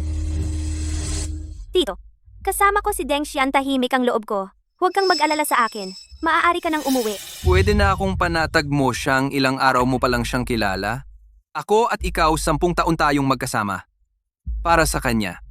Gusto mo akong paalisin?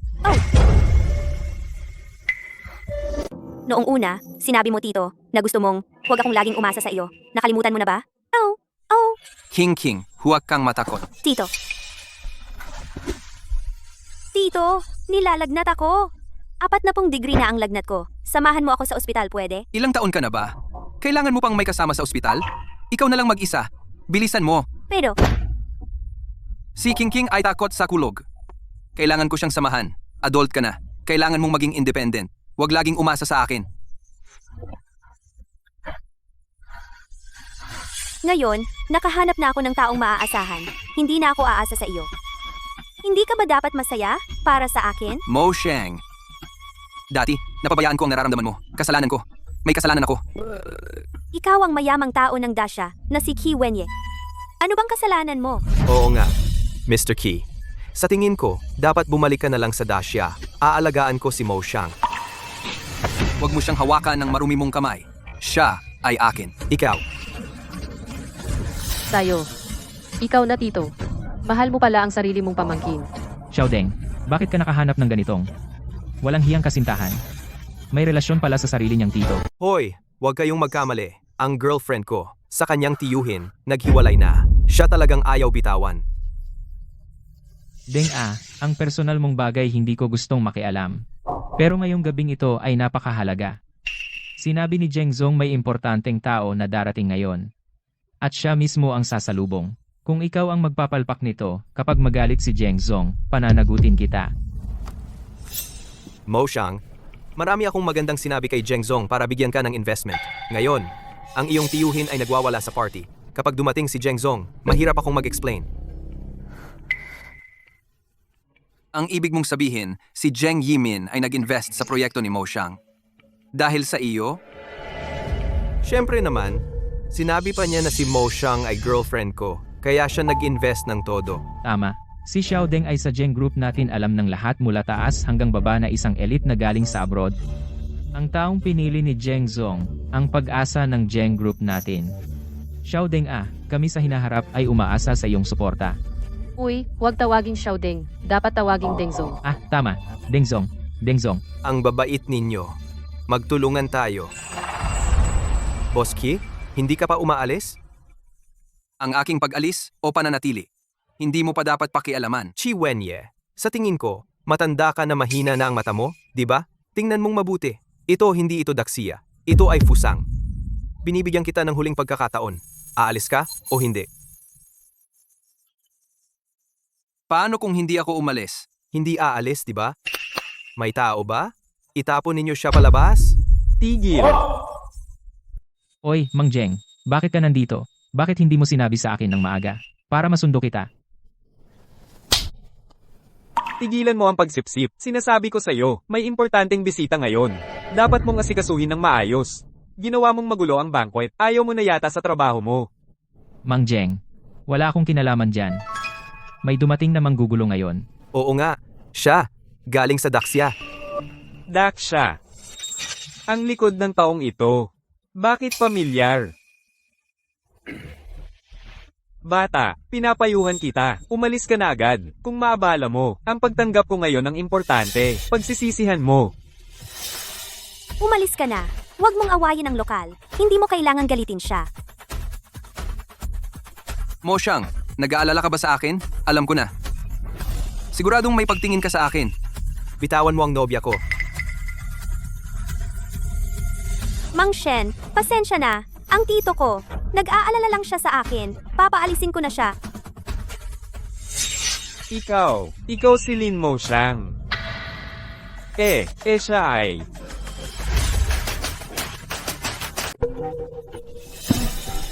Presidente Zheng, wala siyang hiya. May asawa na siya.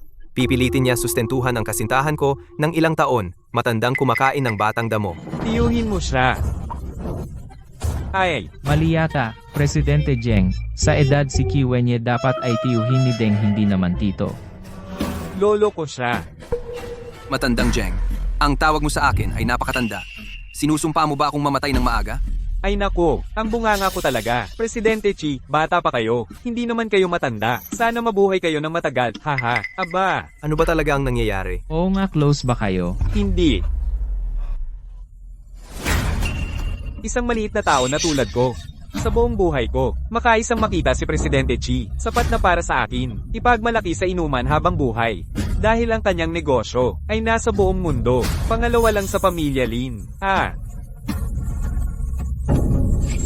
Presidente Zheng, wala akong kinalaman dito.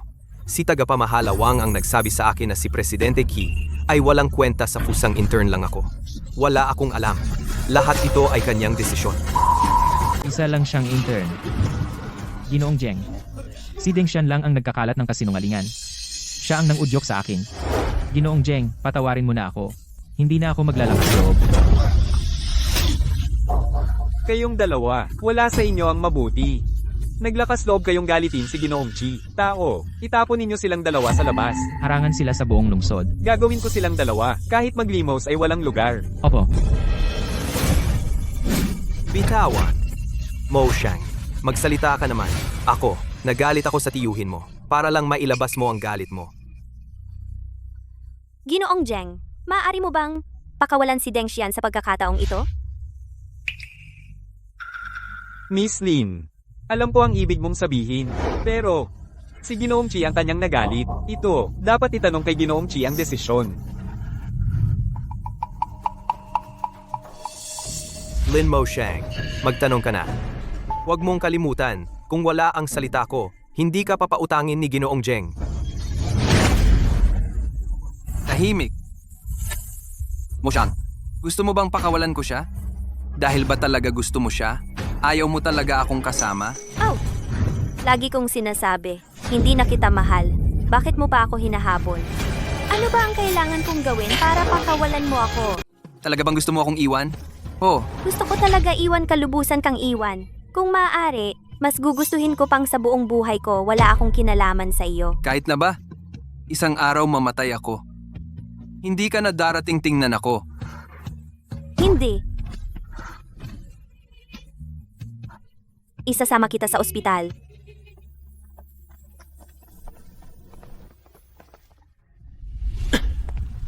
Hi, Amo Chi. Ayos lang po ba kayo?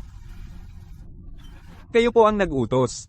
Naipuhunanan ko ang proyekto niya. Bakit po, hindi na lang direktang sabihin sa kanya? Gusto ko lang habang nabubuhay pa ako. Gawin ang maraming bagay para sa kanya. Para matubos ang aking kasalanan. Ang iba pa, hindi na mahalaga.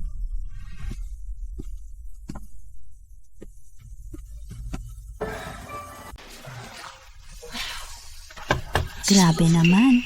Si Chi Wenye na iyon, pinugbog ka niya ng ganyan. Sobra naman siyang mayabang. Lola, wala akong silbi. Gusto ko lang protektahan si Mo Shang para hindi siya guluhin ng kanyang tito. Pero, sa halip, siya pa ang nagpa-hospital sa akin. Deng, masyado ka namang mature. Paano ko naman magsusumbong sa iyong tita? Kuya, pasensya na talaga. Sira na, nagkaganito. Sa kumpanya, tiyak na. Hindi na ako makakapagtrabaho. Kailangan kong mahawakan. Ang magandang ito, ang kanyang lola. Ay, napakayaman Mo Shang. Para sa iyo, kaya kong ibigay ang buhay ko. Pakinggan mo, Mo Shang. Si Deng ay tapat sa iyo. Malaki ka na. Kailangan mong isipin ang mahalagang bagay sa buhay mo, diba? Lola, ayoko pa ngayong magka-boyfriend. Mo Shang, hindi naman. Nakakalimutan pa rin ang iyong tito? Hindi pwede ito. Kung ikaw, hindi mo pa rin makalimutan ang gago na iyon. Ako, ang lola mo. Lola. Lola, huwag kang mag-alala.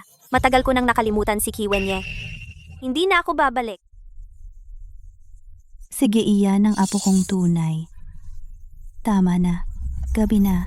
Kailangan ko nang umuwi. Kayong dalawang bata, mag-usap kayo ng maayos. Lola, samahan kita. Mo Shang, Mo Shang. Mo Shang, wala na akong trabaho. Hindi kita kayang mawala. Deng Xian, bitawan mo ako. Hindi, Mo Shang. Totoo ang nararamdaman ko para sa iyo. Gagawin ko ang lahat para maging masaya ka. Mahal kita. Deng Xian, pasensya na. Talaga hindi kita kayang tanggapin. Kaya tatanggihan mo ako? Ano pa ang silbi ng buhay ko? Mas mabuti pa. Magpapakamatay na lang ako. Huwag mong gawin iyan. Mo Shang, pumayag ka na ba na sumama sa akin? Sige, ipapangako ko sa iyo. Magsimula muna tayo bilang magkaibigan, okay? Sige, basta bibigyan mo ako ng pagkakataon. Tiyak na hindi kita bibiguin. Magpahinga ka muna. Kukuha ako ng tubig. See.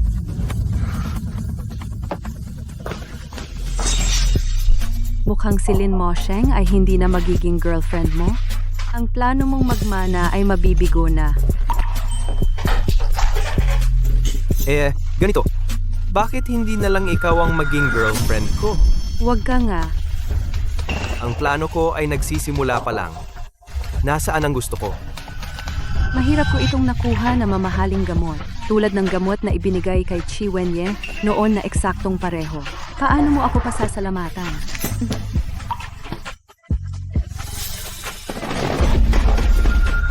Ganito. Kapag nakuha ko na si Lin Mo Shang at nabuntis ko siya, at ang natitira kong lakas ay gagamitin ko sa iyo. Nakakainis ka. Xiao Deng, may konsiderasyon ka. Isinama mo pa akong matandang babae na maglakad-lakad. Lola, anong sinasabi mo? Ikaw ang lola ni Mo Xiang, kaya ikaw na rin ang lola ko. Nitong mga nakaraang araw, abala si Mo Xiang sa kanyang academic research. Kaya ako ang lumalabas para samahan kayong maglakad. Natural lang naman. Ikaw talaga, bata? Mabait at magaling magsalita? Itong tangang matandang babae. Dati, nagbebenta ako ng health supplements sa M-Country dahil sa husay ko sa pagsasalita. Yung mga anak ng mga matatandang babae na wala ang mga anak, naloko ko ang kanilang pensyon. Kaya ikaw, madali lang. Ikaw naman, ayusin mo ang relasyon mo kay Mo Xiang. Kapag nagpakasal na kayo, ako naman, ibibigay ko sa inyo ang kumpanya ng may tiwala. Talaga? Lola, alam ko po na mabuti ang intensyon ninyo. Pero this time, baka biguin ko kayo. Anong ibig mong sabihin? Si Mo Xiang. Tinanggihan niya ako para sa kanyang tiyuhin. Bakit niya pinipili ang masamang taong iyon? Hindi pwede. Kailangan ko siyang puntahan. Kailangan ko siyang pagsabihan ng maayos. Ay, Lola, hindi kasalanan ni Mo Xiang ito. Si Qi Wenye. Palagi niyang ginugulo si Mo Xiang at ginagamit niya ang katotohanang pinalaki niya si Mo Xiang. Sa loob ng 10 taon, ginamit niya ito para i-blackmail siya. Alam niyo naman na si Mo Xiang ay tapat at may malaking pagpapahalaga sa relasyon. Wala siyang choice. Kaya patuloy siyang may koneksyon sa kanya. Napakawalang hiya. Lolokohin niya ang apo ko? Ki, kailangan ko siyang kausapin. Alam mo ba kung nasaan siya ngayon? Alam ko, nasa Davao Hotel siya. Dumadalo siya sa isang charity auction. Sunduin mo si Mo Xiang at sabay kayong pumunta doon. Pagdating doon, siguraduhin mong wala siyang mabibili. Si Mo Xiang ay hindi niya kayang abutin. Deng Xian, pinapunta mo ako. Ano ba talaga ang gagawin? Mayroon akong napakahalagang klinikal na pagsubok. Kung hindi ka magsasabi, aalis na ako. Ay Mo Sang, ang lola mo talagang ipinadala ako para isama ka sa charity dinner na ito. Lola? Bakit? Matanda na. Siguradong gusto ng matatanda na ang mga bata makasama sila. Hindi tama. Dati sinabi ni Lola na sinusuportahan ako sa medical research ko para makauwi sa medikal na industriya ng bayan makapag-ambag. Bakit bigla akong sasali sa charity dinner? Deng Xian, niloloko mo ba ako? Ako? Wala naman. Baka naisip ng lola mo na sumali sa maraming kilalang tao sa dinner. Gusto kanyang makilala sa high society, kaya pinasama ka. Pero ako, Tigilan mo na ang pero. nandito ka na, gawin mo na lang itong isang pagiging mabait na apo na sumasama sa kanya. Hey,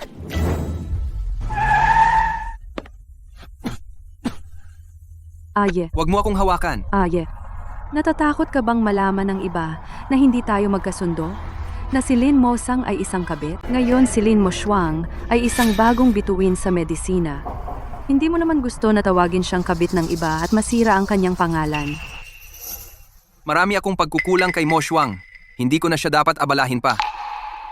Tandaan mo, alang-alang kay Mo Xiang, tinitiis kita.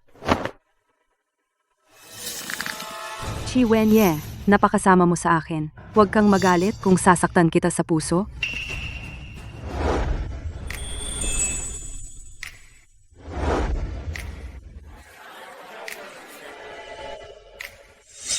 Lola, Dinala ko si Mo Xiang para sa inyo. Oh, Lola, pupunta ako sa banyo. Lola, alam mo naman na busy ako sa clinical trials. Bakit mo pa ako pinapunta dito? tinawag kita ngayon para manood ng magandang eksena. Magandang eksena? Aye, tingnan mo yung matandang babae. Hindi ba lola ni Deng Xian yun? Yung katabi ay si Mo Xiang. Sabihin mo, baka magsama sila. Para manloko kay Mo Xiang? Nakakainis. Ang bata niloko si Mo Xiang. Hindi pa sapat, meron pang matanda. Qi Wenye, tanga ka. Kapag nagalit mo ang lola ni Lin Mo Xiang, hinding-hindi ka niya mapapatawad. Sa oras na iyon, babalik ka na lang sa akin ng maayos. Lola, wala ka bang excuse para itulak ako kay Deng Xian? Anak ka talaga. Si Deng ay mabait kapag ikakasal na kayo. Ako, Lola. Bitawan mo siya. Lola, Moshu, wag mo siyang pansinin. Nagpapanggap lang ang matandang babae na ito. Gusto ka lang niyang lokohin para makasama ang lalaking Deng. Qi Wenye, tama na ba ang gulo mo? Kung may sakit ka, magpagamot ka. Huwag kang magwala dito, Lola. Okay ka lang? May sakit ako at malala pa. Pero Moshu, ayaw mo na maging lunas ko, Moshu. Ang matandang babae na ito ay may masamang intensyon para lokohin ka. Hindi ba iyon ang mayamang si Qi Wenye ng Daksha? Sino ang babaeng iyon? Ito ang pamangkin ni Qi Wenye. Dati nang kumalat ang chismis na may hindi nararapat na relasyon sila. Akala ko dati ay chismis lang. Ngayon, tingnan mo ang galit nila. Malamang, totoo nga na may relasyon sila. Kiwenye, alam mo ba ang sinasabi mo? Ito talaga si lola ko. Ano? Lola, mo siyang ikaw. Para sa Deng Xian na iyan. Natuto kang magsinungaling. Hindi alam ng iba, pero 10 taon kitang pinalaki. Mayroon ka bang kamag-anak? Hindi ko ba malalaman?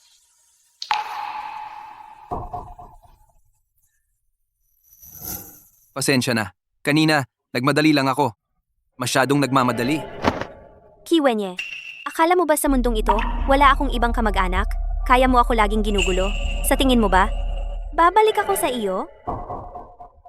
Hindi, Mo Xiang. Makinig ka. Ipapaliwanag ko. Tumahimik ka. Bawat salitang sinasabi mo ngayon ay nakakadiri sa akin. Lola, umalis na tayo. Ayaw ko siyang makita. Mo Xiang, alam ko galit ka pa sa akin, pero pakinggan mo muna ang sasabihin ko. Itong matandang babae ang nagdala sa iyo sa charity gala at pinagpicture ka pa niya, di ba? Mali. Ngayong araw, dinala ko si Mo Xiang dito para ang lahat ng koleksyong ito ay ibebenta sa auction at ibibigay sa kanya. Matandang bruha, ang apo mong si Deng Xian ay niloko na si Mo Xiang minsan. Gagawin mo ulit ito? Alam mo ba itong placard? Magkano ang isang taas nito? Hindi ko kailangan. Hindi mo kailangan. Mukhang natatakot ka namang gamitin, di ba? Yang apo mo, isang lalaking palamunin ng babae. At ikaw, matandang babae. Ay tiyak na manloloko rin. Chiwenye, ito talaga ang lola ko. Tama na. Ngayon, ipapakita ko sa iyo kung paano pabulaanan ang kasinungalingan.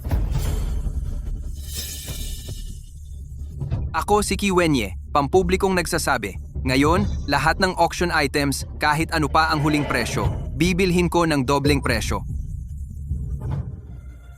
Ang laki naman ng gastos ni Boss Chi. Sino ba ang hindi nakakaalam? Ang Chi Group ng Daksha ay napakayaman. Ang makipagbidahan kay Boss Chi ay parang nagpapakamatay lang. Akala ko, malaki ang kakayahan mo. Pero, ganyan lang pala. Ang yaman ni Kiwenye sa harap ni lola ay hindi sapat. Chiwenye, tama na ba ang kaguluhan mo? Kung magpapatuloy ka ng ganito, ang talo ay ikaw lang. Mo Xiang, alam ko na. Tiyak na nasa puso mo pa rin ako. Baliw na ba si Boss Chi? Sa okasyong ito, nakikipagligawan sa pamangkin. Hindi ba siya natatakot na kumalat ang masamang reputasyon ng Chi Group? Makipagrelasyon sa sarili niyang pamangkin. Ang ganyang tao ay ayaw kong makipagnegosyo. Mo Xiang, basta babalik ka sa akin. Ano ang reputasyon? Ano ang pera? Lahat ng iyon ay kaya kong itapon. Panaginip. Patalbugan. Ito ang pinakamalupit na paraan sa auction, pinakamalupit na paraan ng kompetisyon. Kahit gaano kalaki ang itaya ng kalaban, dapat mong tapatan ng 10 beses. Itong matandang babae. Ano ba talaga ang pagkakakilanlan niya? Sino ka ba talaga? Si Jiang Lan, chairman ng Lin Group. Lin Group. Ang nangungunang underground conglomerate sa mundo, Lin Group Lin. Lin Mo Xiang, ikaw talaga ang lola ni Mo Xiang. Yamang-yaman ka. Bakit 10 taon na ang nakararaan, inaapi si Mo Xiang? Chiwenye, inalagaan mo ako ng 10 taon. Hinanap din ako ng lola ko ng 10 taon. Sinong mag-aakala na ang pamangking pinalaki ni Chi Wenye ay apo ng chairman ng Lin Group? Ang yaman ni President Chi ay hindi bagay kay Miss Lin. Pasensya na. Hindi ko alam na kayo ang lola ni Mo Xiang. Song Ching Ching. Nasaan si Song King King? Lumabas ka! Song Ching Ching! Tumahimik ka. Mo Xiang, ngayon, nakikita mo na ba ang kanyang pagkatao? Mabuti? Ipinapahayag ko na simula ngayon, ang Lin Group namin ay tuluyan ng i-blacklist ang Chi Group. Kung sino man ang makikipagtulungan sa Chi Group ay magiging kalaban ng Lin Group. Paano nangyari ito? Paano nangyari ito?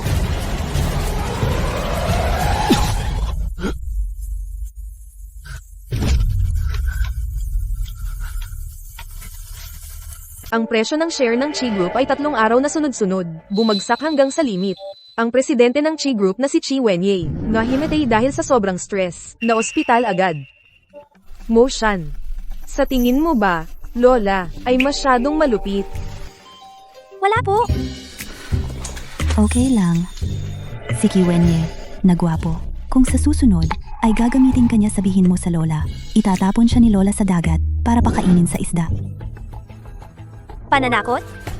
Oo nga, kung hindi palihim sinabi sa akin ni Deng Xian na si Chi Wenye na gwapo ay ginagamit ang 10 taon niyang pag-aalaga sa iyo para takutin ka at ginagamit ka pa niya sa moralidad.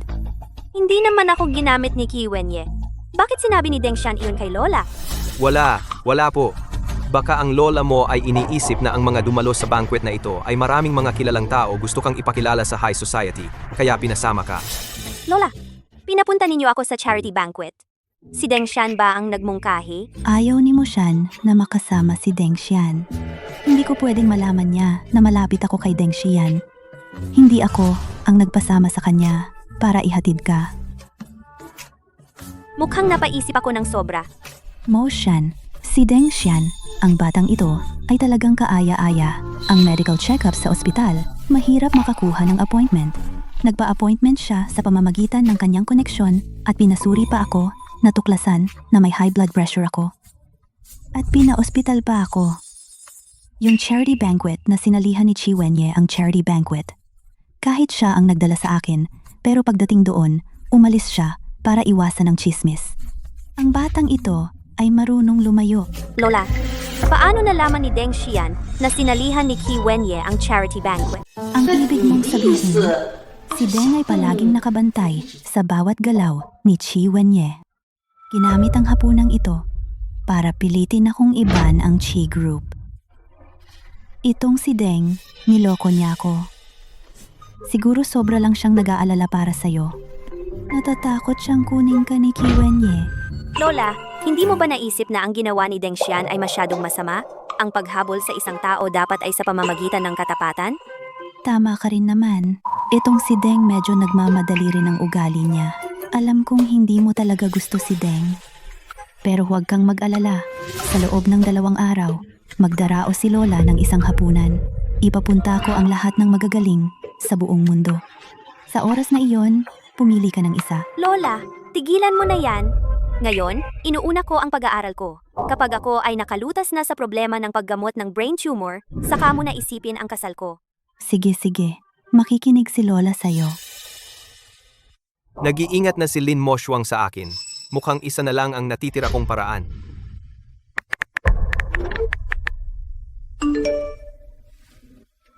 Oh, Lola, kukuha ako ng tubig. Maupo ka muna.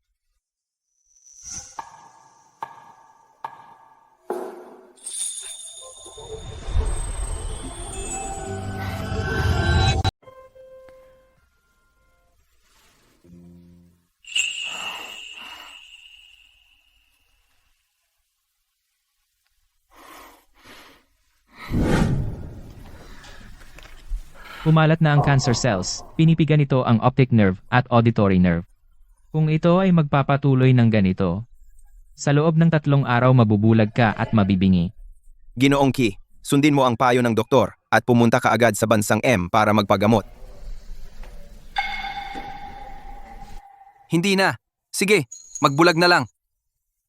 Kasi naalala ko na ang mukha ni Mo Xiang. Sa puso ko. Pero, Kailangan mo lang, ayon sa medical record, ay magreseta ng painkiller sa akin.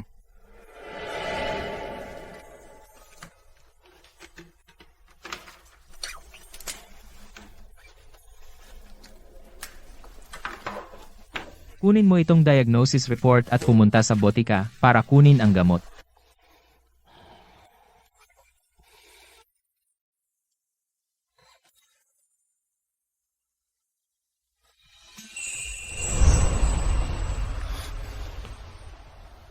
Pumunta ka na kumuha ng gamot. opo, Bakit ka nandito? Pumunta ako para kumuha ng gamot. Kumuha ng gamot. Nasaan ang gamot? Ako. Chi Wenye, hindi ko talaga inaasahan. Noong matagal ka nang kasama si Song Chingching, natuto ka nang magpanggap. Mo Xiang. Ngayon ba, kahit anong sabihin ko, kahit na may brain cancer ako, at ipakita ko sa iyo ang medical na sertipiko, hindi ka pa rin maniniwala? Oh, Nagtatawa ka pa. Kanina sa hotel, sinipa mo si Deng Xian hanggang sa nagdugo sa loob. Ngayon nasa ospital ka naman. Ano pa bang gusto mong gawin?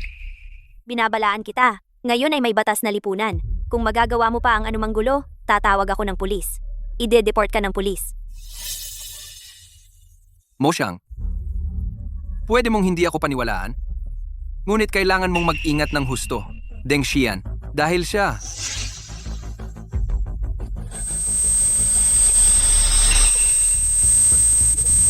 Ang tinga ko.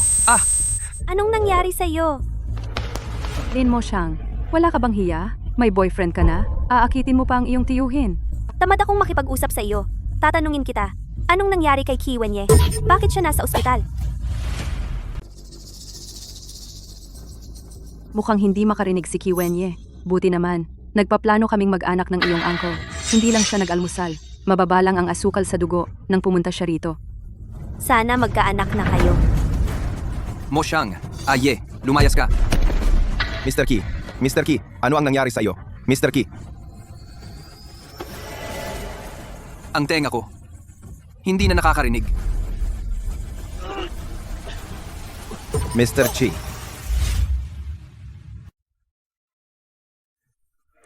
Uminom ka. Salamat. Uminom ka rin.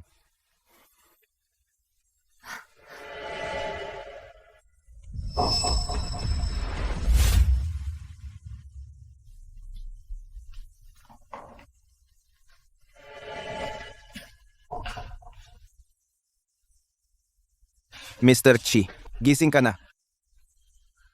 Naririnig mo ba ako? Nasaan si Song King? Song Ching, nahilo ka kanina. Inihatid kita nang nagmamadali sa emergency. Hindi ko siya napansin. Marahil ay umalis na siya. Kung si Song King ay para hanapin ako, tiyak hindi siya basta aalis. Kung hindi, suriin mo ang CCTV. Tingnan kung saan nagpunta si Song Ching pagdating sa ospital at kung ano ang kanyang ginawa. Opo, Bakit may kakaibang amoy ang tubig na ito? Hindi naman siguro. Baka galing sa water tank ng ospital. May kalawang, kaya may amoy. Wala kang dapat ipag-alala. Hindi ito makakaapekto.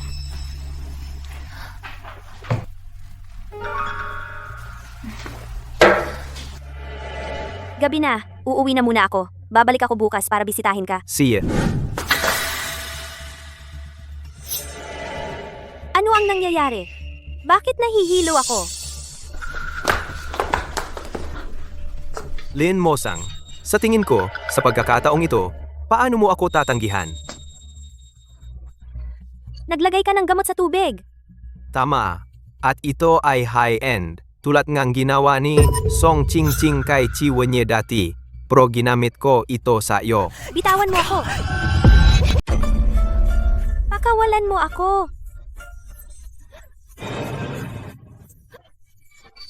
Lumayas ka.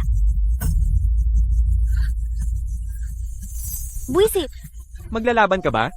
Lumaban ka. nahanap na ni Amo Qi tulad ng inaakala mo.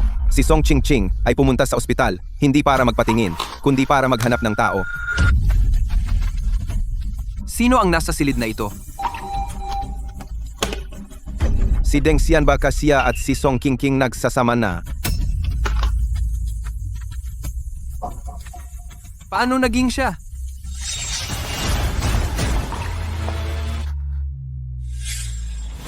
Masama. Si Mo Xiang ay nasa panganib.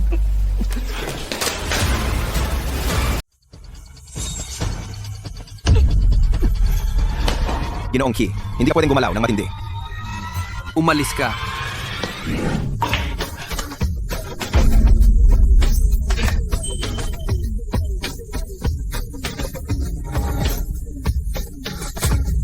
Mo Xiang, hintayin mo ako.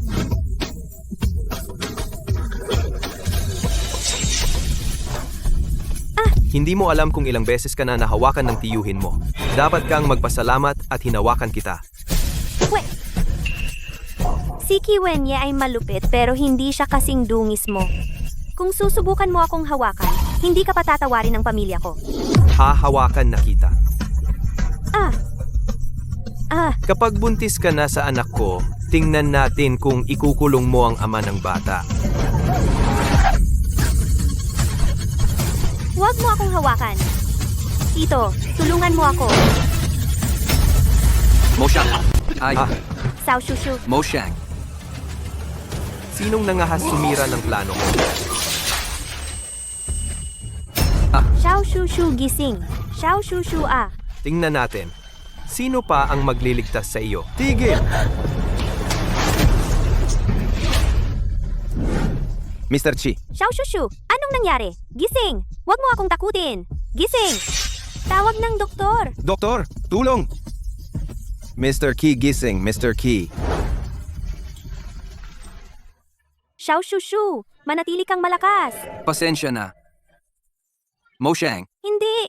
Nakaraan na yon. Hindi na kita sinisisi. Kailangan mong gumaling. pasensya na. Mahal kita.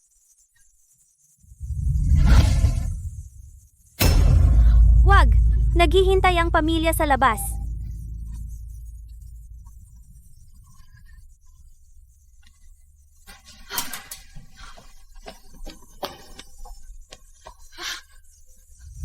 Moshang, Ipatingin mo kay na inay. Ayos ka lang ba? Moshang, magsalita ka naman. Moshang, huwag mo akong takutin. Kasalanan ko lahat ito. Ako ang nagpalaki ng isang pamangkin na masahol pa sa hayop, Moshang. Kung may mangyari sa iyo, ako. Wala na akong karapatang mabuhay. ayos lang ako.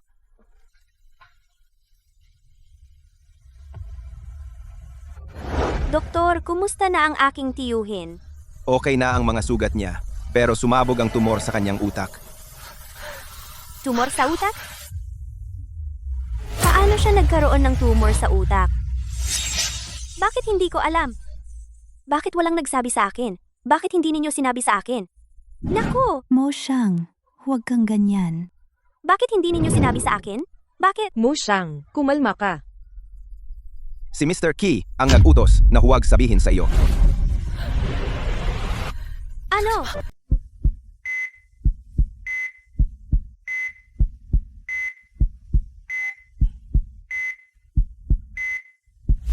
Ang unang pag-atake ni Mr. Ki yung noong pumunta siya sa school para hanapin ka. Bigla siyang nahimatay sa hallway noong dalhin siya sa ospital. Na-diagnose na siya na stage 4.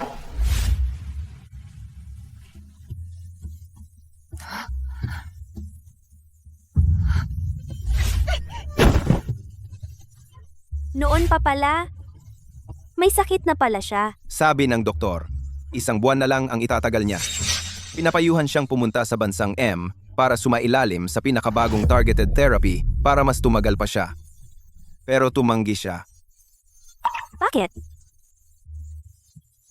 Dahil ba sa akin? Tama ba?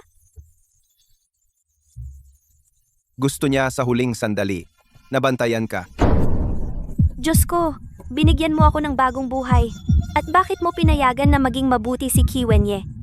Kailangan ko ba talagang panoorin siya na mamatay sa harap ko para mabayaran ang kasalanan ng nakaraang buhay? Si Chi Wenye ay nasa kritikal na kondisyon. Sabi lang din sa akin ng abogado. Sinabi niya sa akin, ang lahat ng ari-arian sa pangalan ni Chi Wenye ay nailipat na sa pangalan mo. Gusto niya pagkamatay niya na mabuhay ka ng maayos. Hindi, Lola. Gusto ko siyang iligtas. Pero sinabi ng doktor 2 linggo na lang ang itatagal niya. Hindi. May isa pang paraan. Professor Deng, ang ibig mong sabihin, Ang gamot natin ay nabuo na. Kulang lang ng isang angkop na klinikal na pagsusulit na pasyente. Hindi pwede. Hindi ko kayo papayagan ilagay ang hindi pa nasubukang gamot kay Ginoong Ki. Hindi siya ang inyong eksperimentong daga.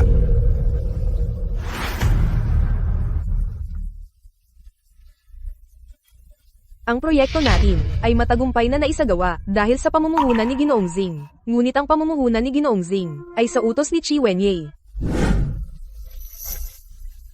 Ang pagbuo ng gamot na ito, kahit na ako ang nanguna sa buong panahon, ngunit marami sa mga pathology ay iyong naisipan, siya ang iyong mahal. Ililigtas mo ba o hindi? Ikaw ang magdesisyon. kung gusto ko makakuha ng perpektong gamot, kailangan ko bang lumipad patungong lab sa embansa para magawa? Oo. Baka hindi na umabot iyon. Dahil ang kalagayan niya ay hindi pwedeng lumipad papuntang M bansa. Ako ang mag-aayos na umuwi muna si Chi Wenye para hindi siya mamatay sa ibang bansa. Sa sandaling mabuo mo ang gamot, sa unang pagkakataon, mag-aayos ako ng tao para ibalik ang gamot. Pero, kailangan mo munang manatili sa M bansa ng ilang panahon para kung may problema mamaya, maaari mong ayusin agad ang sangkap ng gamot sa susunod. Paano kung ang gamot na ito ay hindi epektibo kay Ginoong Ki? Si Lin Mosha ay hindi na magkakaroon ng pagkakataong makita si Ginoong Ki. Sa huling pagkakataon, wala na. Oo. Kaya ang desisyong ito ay dapat gawin ni Mosha mismo. Nakaraang buhay, pinatay ako ni Ki Wenye. Sa buhay na ito, iniligtas niya ako. Nabayaran na ang utang natin. Kailangan ko siyang iligtas. Pupunta ako sa bansang M. Naniniwala ako sa gamot ko. Talagang makakapagligtas kay Tio.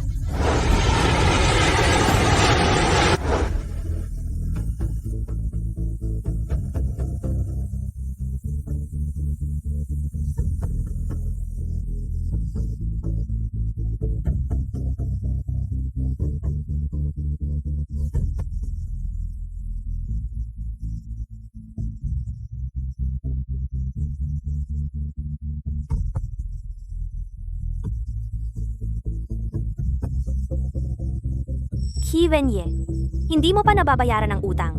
Huwag kang mamatay. Ililigtas kita.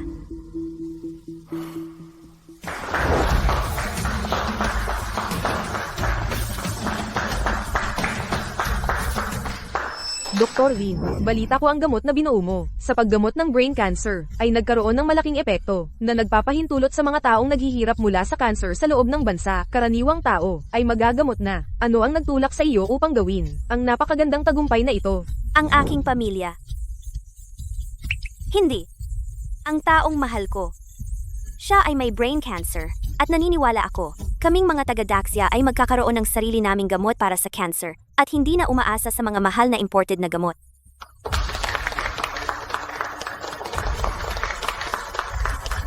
Aye, bumalik na ako.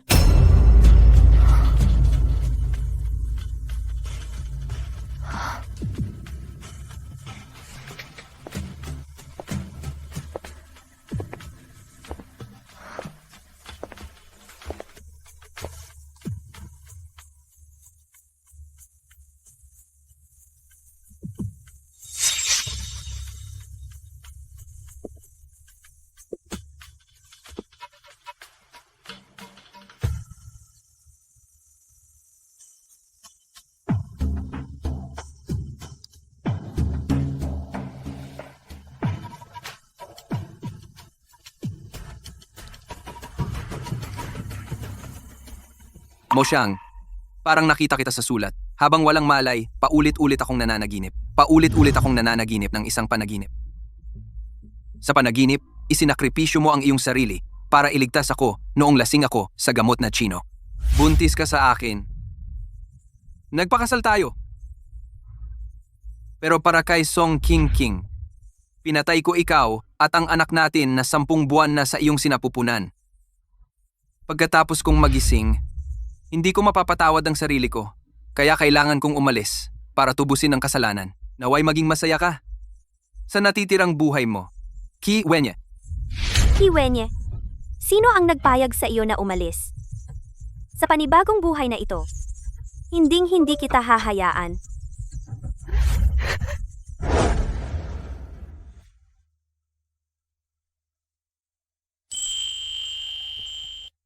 Pasensya na, makikiraan lang. Paano kung hindi ako papayag? Moshang, Akala mo ba dahil bulag ka at hindi mo ako nakikita, pwede mong kalimutan ang nangyari noong nakaraang buhay? Sa buhay na ito, manatili ka sa tabi ko at magbayad ng iyong kasalanan ng maayos.